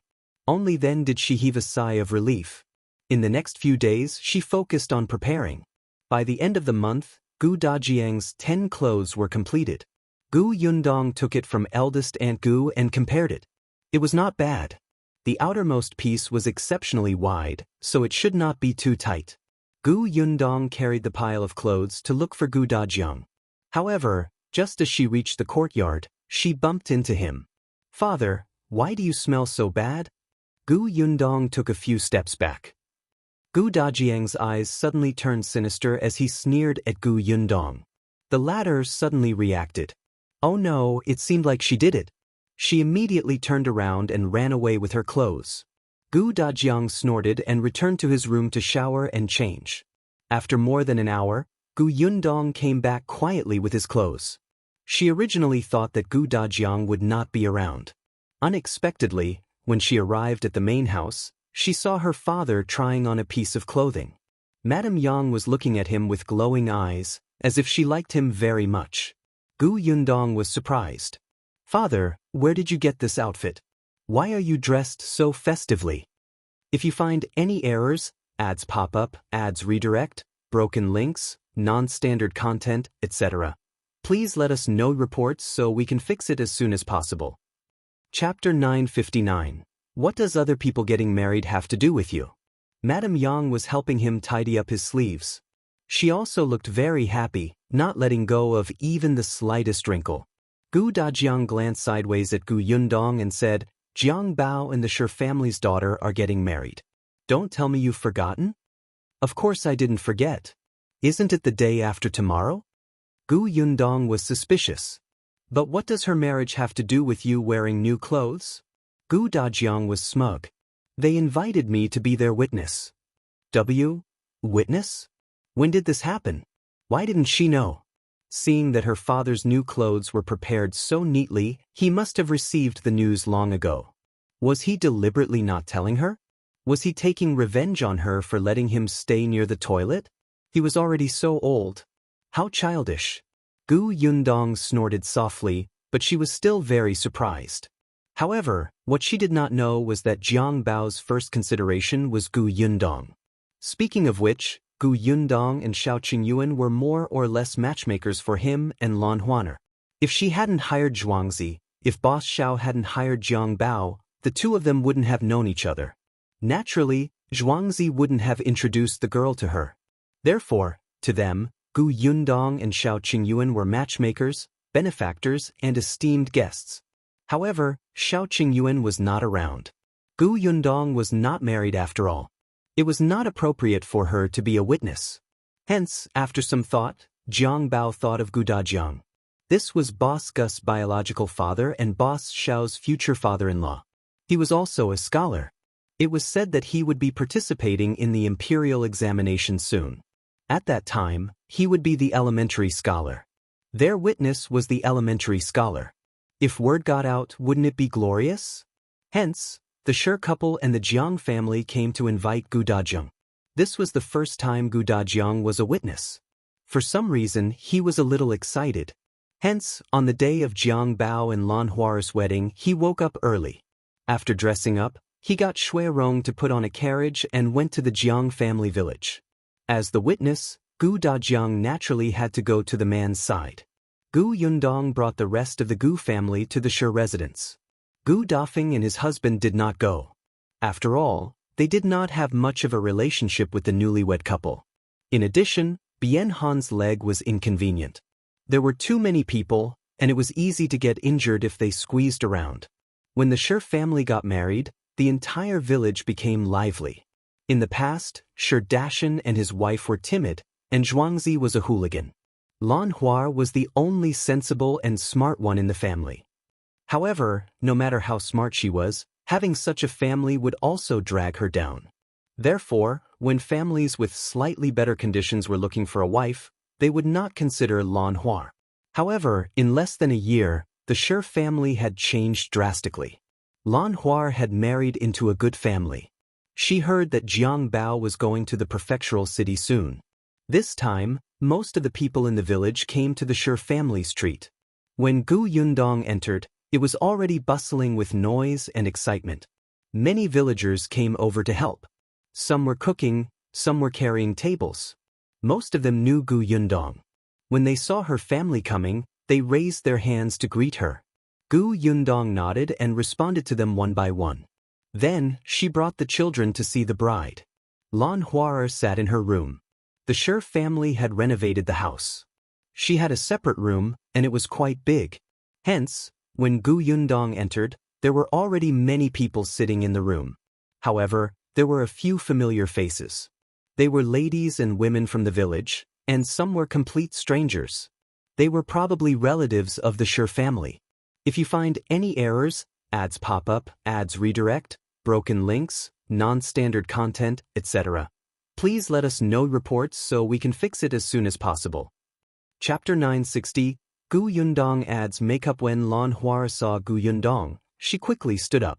Gu Yundong quickly made her sit down. Sit properly. Don't mess up the wedding dress. I just brought a few children over to take a look. They all said they wanted to see the bride. As she spoke, she lowered her head and looked at Yunshu, Yunke, Yuanji, and Lu Hongqiao. The few of them stuck half their heads out from behind her. Their faces were a little red and they looked a little embarrassed. The bride is so beautiful. Young Lady Yunke was the sweetest. She took a few steps forward and raised her small head. Her eyes were shining as she watched. She could not bear to move. Lan Huar was embarrassed by her gaze. She quickly picked up the candy beside her and fed her one. Kiki looks good too. Come eat the wedding candy. Yes, it's delicious. Thank you, Sister Lan Hua. Lan Hua also distributed wedding candy to the other children, including Gu Yundong. The She family's conditions were better now, and they had a lot of sweets, but they couldn't give them away casually. After all, sweets were really expensive. The children took the candy and looked at the bride. They were immediately chased out by Gu Yundong. When I came over just now, I saw Niu Dan and Zheng Lu playing outside. You guys should hurry up and join them too. The few of them immediately dispersed and ran out of the door. Gu Yundong took out a red packet and handed it to Lan Hua. Take this. I wish you a happy marriage and a happy life with Jiang Bao. Then, she took out a silver hairpin to add makeup to her appearance. After that, Gu Yundong left the room with Madame Yang. As soon as she left, everyone in the room surrounded her and stared at the hairpin with burning eyes. Yundong is so generous. This hairpin doesn't look cheap. Let me see. With this amount and this style, it must be no less than 3 taels of silver. Lan Huar, this is your dowry. You have to keep it well. That's right. Don't lose it. Otherwise, you'll cry to death and let boss Gu down. Lan Huar was originally very relaxed, but when they said that, she was immediately extremely nervous. For a moment, she did not know where to put the hairpin. Until a soft sneer sounded in the corner.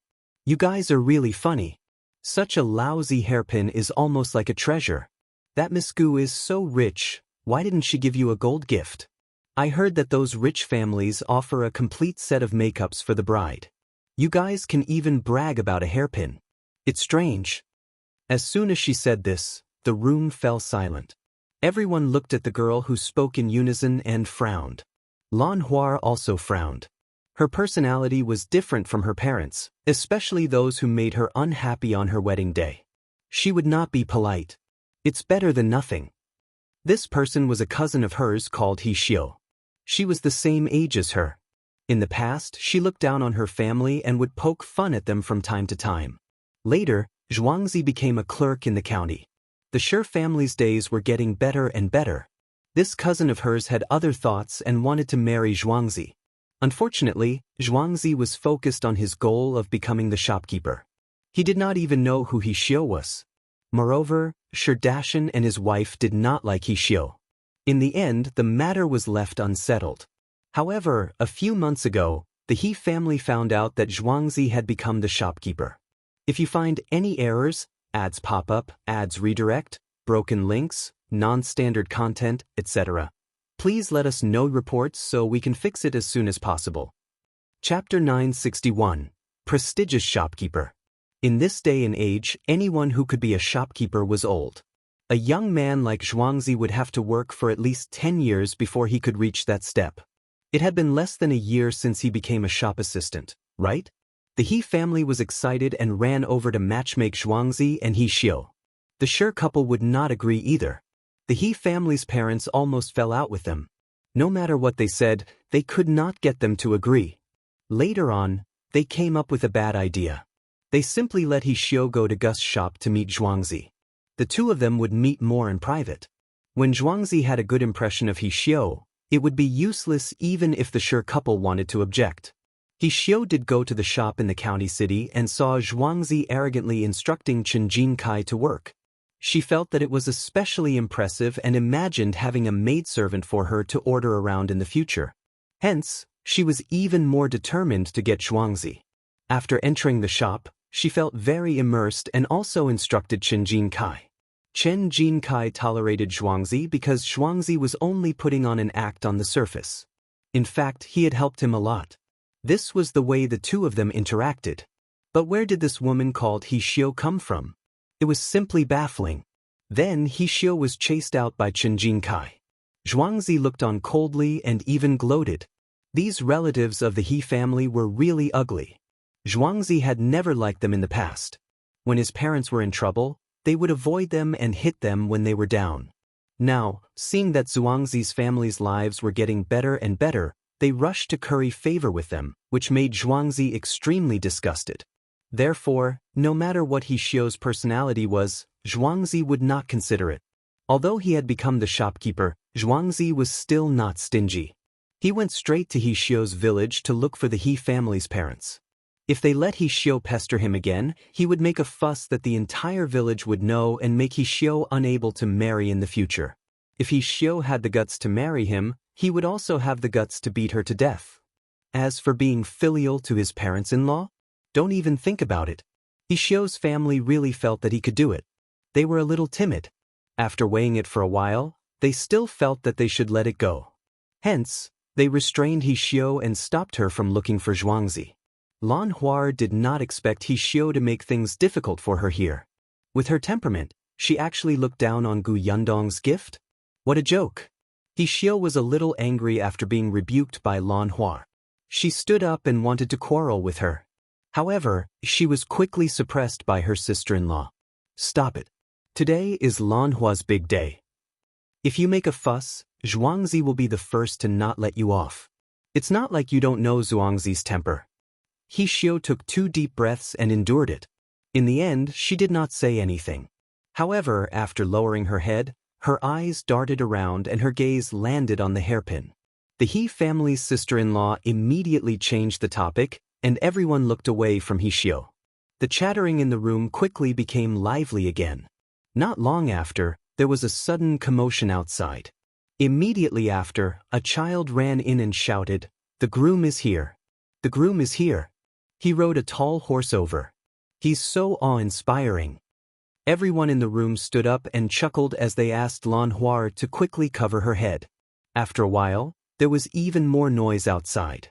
There were a lot of people in the room. Soon a portion of them went out. He Xiu also squeezed out of the crowd. If you find any errors, ads pop up, ads redirect, broken links, non-standard content, etc., please let us know reports so we can fix it as soon as possible. Chapter 962. Madame Yang is a fool. However, no one realized that He Xiu had something in her hand when she went out.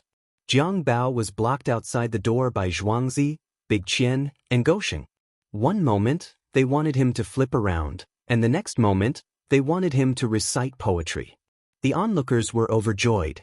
However, Zhuangzi thought that he knew a few words and even pretended to come up with couplets, causing Yunshu and the children to laugh. Jiang Bao was quick-witted. In addition, he called Ah Go, a skilled person, over to help. Not long after, the people in the courtyard could not stop them and let them in.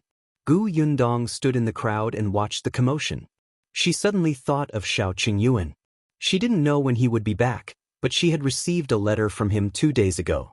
He only said that everything was going well and that he would try his best to rush back. After all, it was a messenger pigeon. It was not appropriate to write some confidential information on it. Gu Yundong slowly exhaled. When he looked over again, he saw that Jiang Bao had already been escorted into the bride's room by everyone. Soon he carried the bride out. The group of people cheered over there, as if they had married a wife. Jiang Bao had specially gotten someone to carry a bridal sedan chair over. In this day and age, when one got married in the countryside, those who were really poor would directly walk back. Those with slightly better conditions would drive a carriage over to pick the wife up. It was the first time in Yongfu village that someone like Jiang Bao rode a tall horse and got someone to carry a red sedan chair. Update by N0 Go. C0 The villagers were extremely envious, especially those young wives. When they thought about how their weddings had been cold and cheerless previously, but Lan Huar could sit in the bridal sedan chair, their hearts itched. Lan Huar will enjoy life in the future. That's right. Who would have thought that the She family would have such good fortune a year ago? The She family is lucky. They're following the Gu family now. When Lan Huar returns to the family, I heard that Zhuangzi and the She family's son-in-law are going to the prefectural city. He Xiao was very disdainful when she heard this. Just wait. She wanted to see if the Gu family would always take care of the She family in the future. Lan Huar was taken away. Shi Dashan and his wife were reluctant, and their eyes were red. Even though Jiang Bao had repeatedly promised to take good care of Lan Huar and not let her suffer, they were still worried. It was only when the bridal sedan was further and further away and could no longer be seen that Shi Dashan turned around and started to call everyone into the courtyard to eat. Gu Yundong sat at the head of the table with Madame Yang beside her. However, Madame Yang was a child. After eating, she got off the table and went to play with Yunka. Gu Yundong let her be and only let Lu Hongxiu keep an eye on her. When He Xiao saw Madame Yang leave, she hurriedly swallowed the meat in her mouth. She put down her chopsticks reluctantly and hurriedly followed. Madame Yang liked to play with children. In the past, there were children who secretly scolded her for being a fool. Later on, the Gu family became better and better, and Gu Yundong became more and more domineering. These children were reminded by the adults not to offend the Gu family. Moreover, because Yun Shu was good at her studies and had a lot of experience, she had vaguely become the king of children in this village. Therefore, when Madame Yang came over, the children were also very friendly to her. However, He Xiao frowned. It was mainly because Lu Hongxiu was watching over Madame Yang, so she couldn't find a chance to get close to her. He Xiao had already thought it through. Madame Yang was a fool. She was easy to deceive and trust. She would tell Madame Yang that the hairpin belonged to the Gu family and was worth a lot of money. It was a pity to give it to someone else. Wouldn't it be good to leave it for her daughter as a dowry in the future? She could make her daughter proud later. If you find any errors, ads pop up, ads redirect, broken links, non-standard content, etc., please let us know reports so we can fix it as soon as possible. Chapter 963. Approaching Madame Yang. He Xiao had heard that Madame Yang doted on Gu Yundong very much. Even if she was a fool, she would protect her daughter. Therefore, it was definitely not a problem for her to encourage Madame Yang to bring the hairpin back. Of course, she had already secretly taken out the hairpin and placed it somewhere easy to obtain. This way, Madame Yang would be a thief. Gu Yundong would definitely not be able to tell anyone about this. Otherwise, it would ruin her mother's reputation. That hairpin could not be used in the future. It could not be seen by everyone. It could only be hidden forever. As for Lan Huar, she would definitely find out that the hairpin was missing when she counted the dowry the next day. Considering how much she valued the Gu family, she definitely had to find this hairpin. Otherwise, it would be difficult for her to explain herself if the Gu family asked about it in the future. Of course, if she did not want to make a fuss, she still had him, right? She could still make a fuss by pushing him from behind. That fool, Madame Yang, might even shout it out herself. In that case, it would be strange if the Gu family and the Shi family could continue to be friends. He Xiao couldn't help but laugh at the thought. And yet, she had a good plan, but that brat Lu Hongxiu had been following Madame Yang, so she had no way to do anything. He Xiao was a little anxious. If this continued, Gu Yundong and the rest would finish their banquet. After a while, her eyes suddenly darted around. She simply pulled a girl about her age along and joined the children in playing. The children were stunned for a moment, but Madame Yang was very happy. After all, these children were shorter than her. She was overjoyed that the two newcomers were as tall as her. Lu Hongxiu, who was standing at the back, narrowed her eyes slightly. She was not following Madame Yang. As long as Madame Yang was in her line of sight, there was nothing to worry about. She just felt that this girl who suddenly appeared beside Madame Yang was strange. Lu Hongxiu was meticulous, so she paid more attention. Soon, she realized that this girl would come to Madame Yang's side from time to time and mutter. She looked like she was joking, but the scheme in her eyes could not be hidden from her. After all, He Xiu was inexperienced. It was not enough to play tricks in front of Lu Hongxiu. Lu Hongxiu did not know what she wanted to do and could only watch. However, she still called her sister, Lu Hongqiao, over and asked her to inform Mississippi Gu Yundong had already finished eating, but she could not leave halfway. In addition, the person at the table had been talking to her, so she could only continue to sit. Unexpectedly, Lu Hongqiao ran over and secretly told her that someone had designs on Madame Yang. Gu Yundong narrowed her eyes. TSK, someone actually had designs on her mother again. Last time, there was Jiang Yongkong, who was so blind this time. She just didn't know if they wanted to harm her mother or if they wanted her help. Gu Yundong got up, informed Sherdashan and his wife, and followed Lu Hongqiao out. Lu Hongxiu was standing outside the door. When she saw her, she hurriedly called out, "Mississippi?" "Yes, how's my mother?" "Who's the person who approached her?" Unexpectedly, Lu Hongxiu had a strange expression on her face. She looked at Gu Yundong as if she wanted to say something but hesitated. Gu Yundong raised her eyebrows and looked forward, but she did not see Madame Yang. "Where's my mother?" She frowned. Lu Hongxiu was not with Madame Yang? "It's over there. They'll bring Miss over." As Lu Hongxiu spoke, she led Gu Yundong to a corner not far away.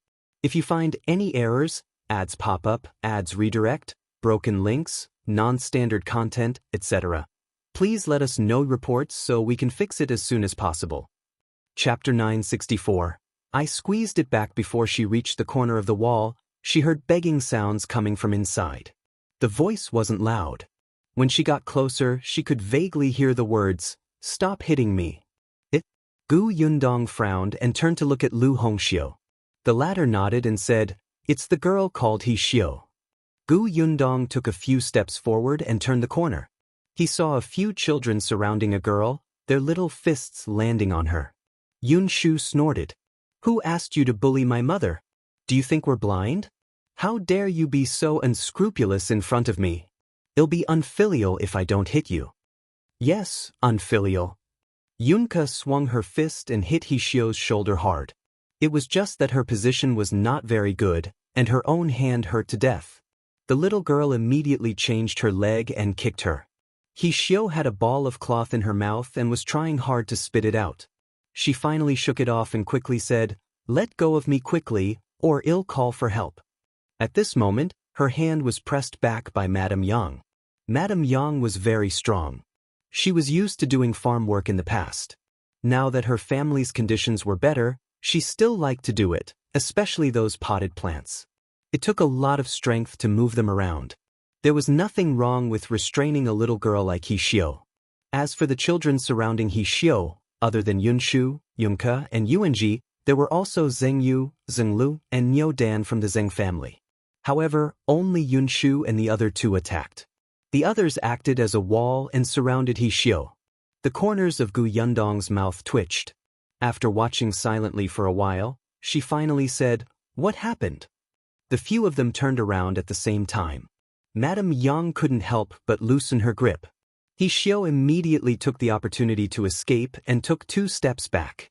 Now that her hands and feet were free, He Xiu immediately said, "Miss Gu, you saw it with your own eyes.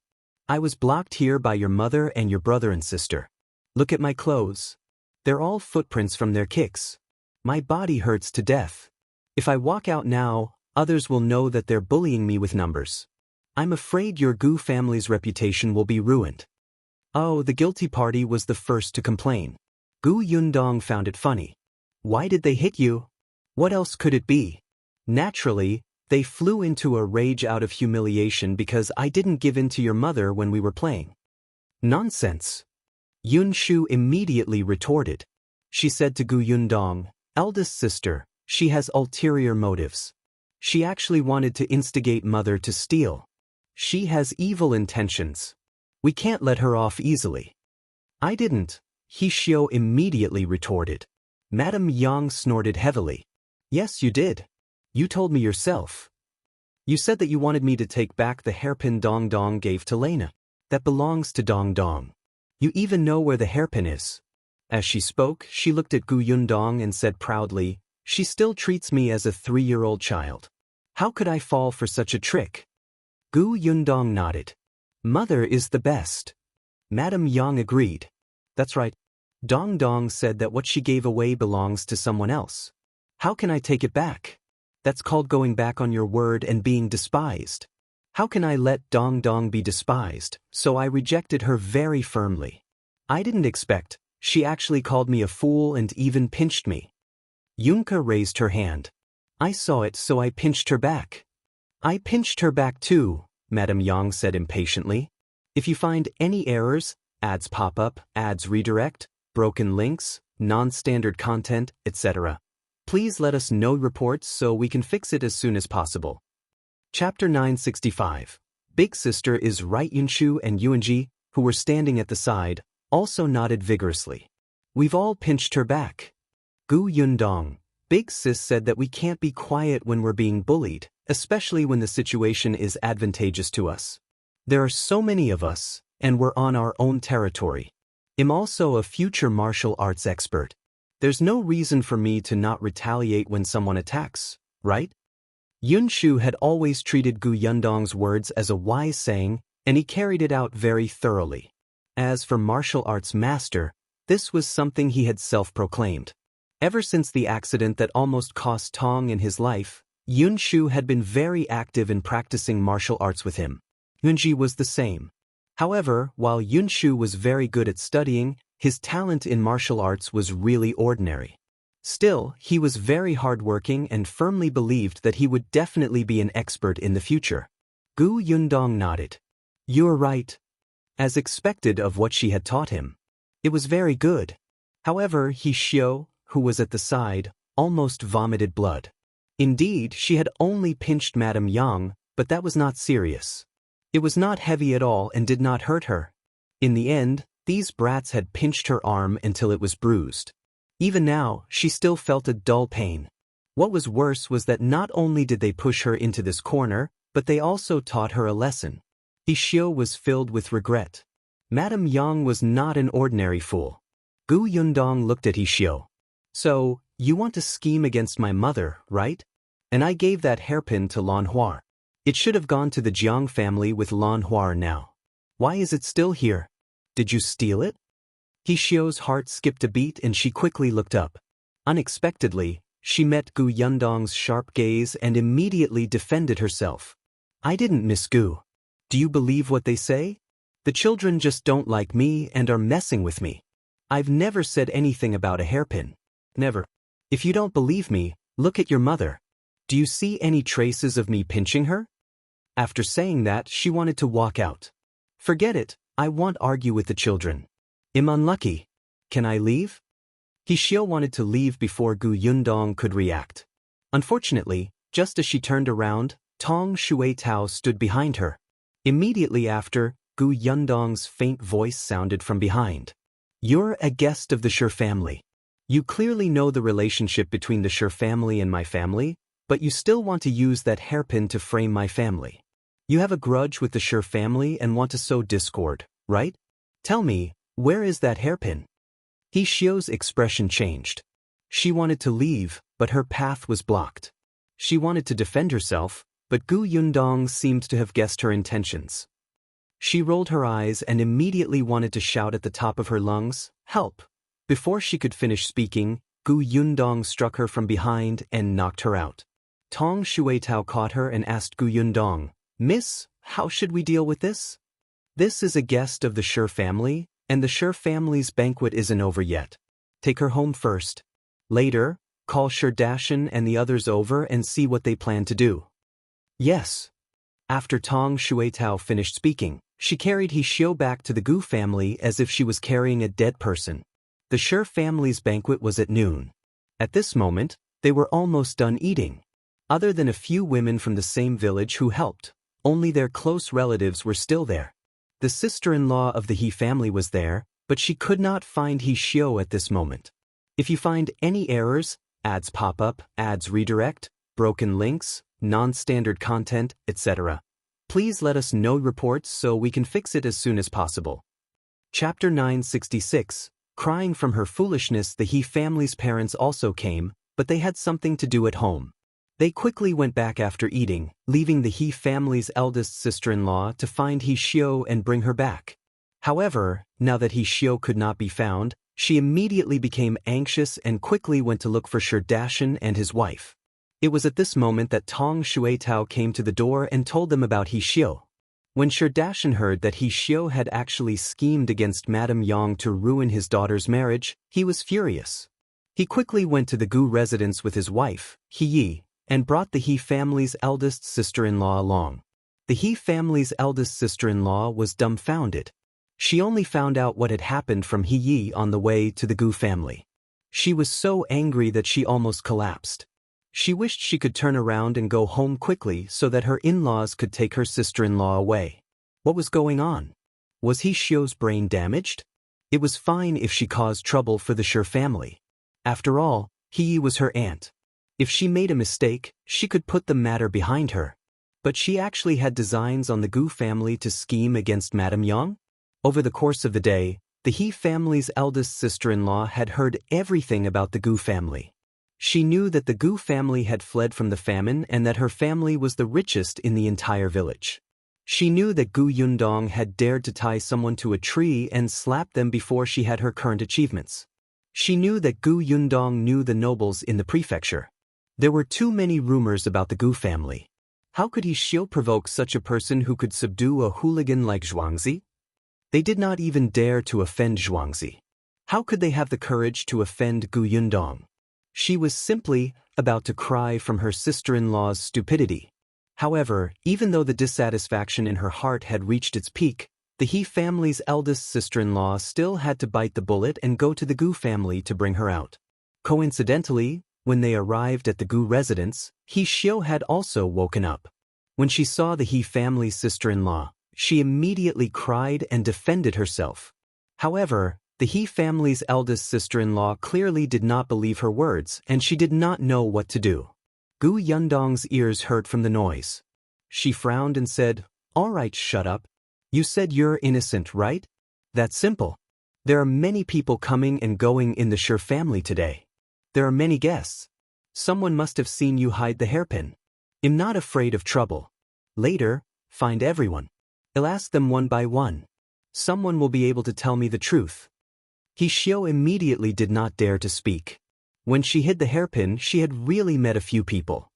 Also, someone had seen the hairpin in her hand before, but they did not look at it very carefully. Moreover, that person was not in Lan Hua's room at that time.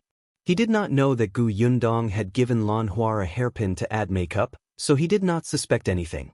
However, if the matter really blew up and those people associated everything, what could they not understand? Her reputation would be completely ruined. He Xiao was silent. Everyone present knew that she had tacitly agreed. He was very angry. She had an honest personality, but no matter how honest she had a reverse scale. Lan Hua was one. This person actually wanted to cause trouble on Lan Hua's wedding day and even stole the hairpin to frame Madame Yang. Not only did she want to harm Lan Hua, but she also wanted to harm Zhuangzi. He pounced over and started punching He Xiao. "Are you human? Are you human? You're so young but you're so vicious. I don't have a niece like you." Sherdashan was also angry, but this was He Yes' niece. He was only a remote relative, so it was not appropriate for him to make a move. If you find any errors, ads pop up, ads redirect, broken links, non-standard content, etc., please let us know reports so we can fix it as soon as possible. Chapter 967. Different from what I thought. Hence, only the eldest daughter-in-law of the He family went up to stop her. "Aunt, calm down first. It's indeed He Xiao's fault. Can you get her to apologize to you?" He Xiao dodged twice but failed. She wanted to retaliate, but she was glared at by the He family's sister-in-law. Coupled with Sherdashan's shout, She allowed He to hit her again. When He was pulled away, Gu Yundong asked, "Uncle Shi, how do you plan to deal with this matter?" Shi and He looked at each other. How should they deal with it? To be honest, they could not do anything to He Xiu. After all, they were all relatives. In addition, Lan Huar had gotten married smoothly. They could just take the hairpin back. However, she still couldn't calm down. Therefore, He looked at He Xiu fiercely and said, "I want to have a niece like you in the future. From now on, don't come to my house again. My house doesn't welcome you." He Xiu lowered her head and secretly pursed her lips. If she was not welcomed, so be it. Who cared? Anyway, the Shi family couldn't do anything to her. He Xiu was a little smug. She pulled the He family's sister-in-law. "Let's go. Since we're done, let's go home. I'm in so much pain." Gu Yundong smiled. "Who said you can leave? The Shi family has been done, but I'm not done here." Gu Yundong naturally had no control over what the Shi couple wanted to do. Moreover, with their temperaments, that was the most they could do. However, she did not know what Zhuangzi would do after he returned from the Jiang family. "You're not done yet? My body is covered in bruises from your beatings. What else do you want? Do you want me to lose an arm or a leg?" He Xiu was furious. She was about to reveal her arm and let others see her injury. However, there were men present. The He family's eldest sister-in-law quickly pressed her down.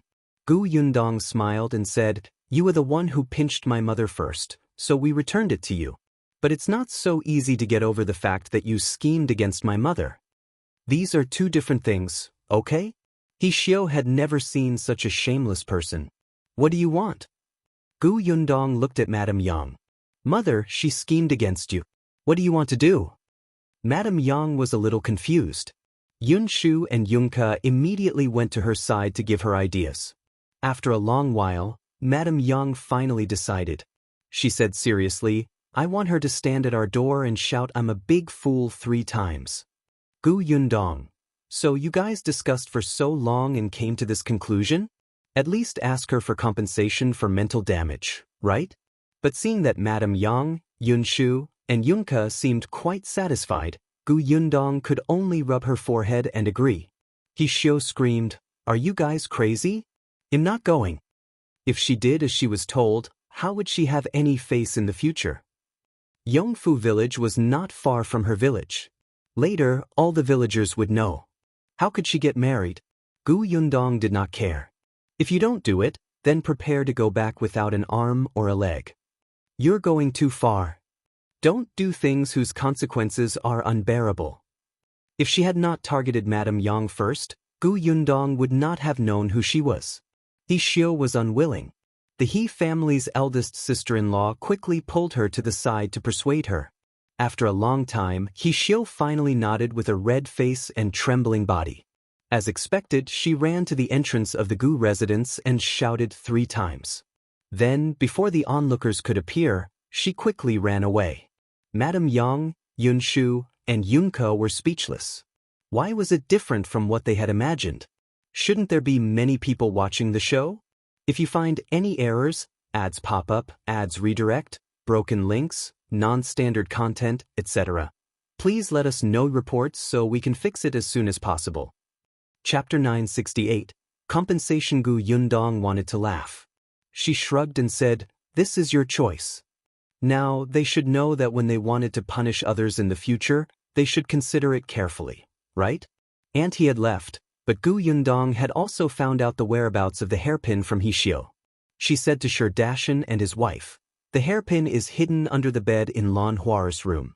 You should be able to find it when you go back. If you find it, bring it over.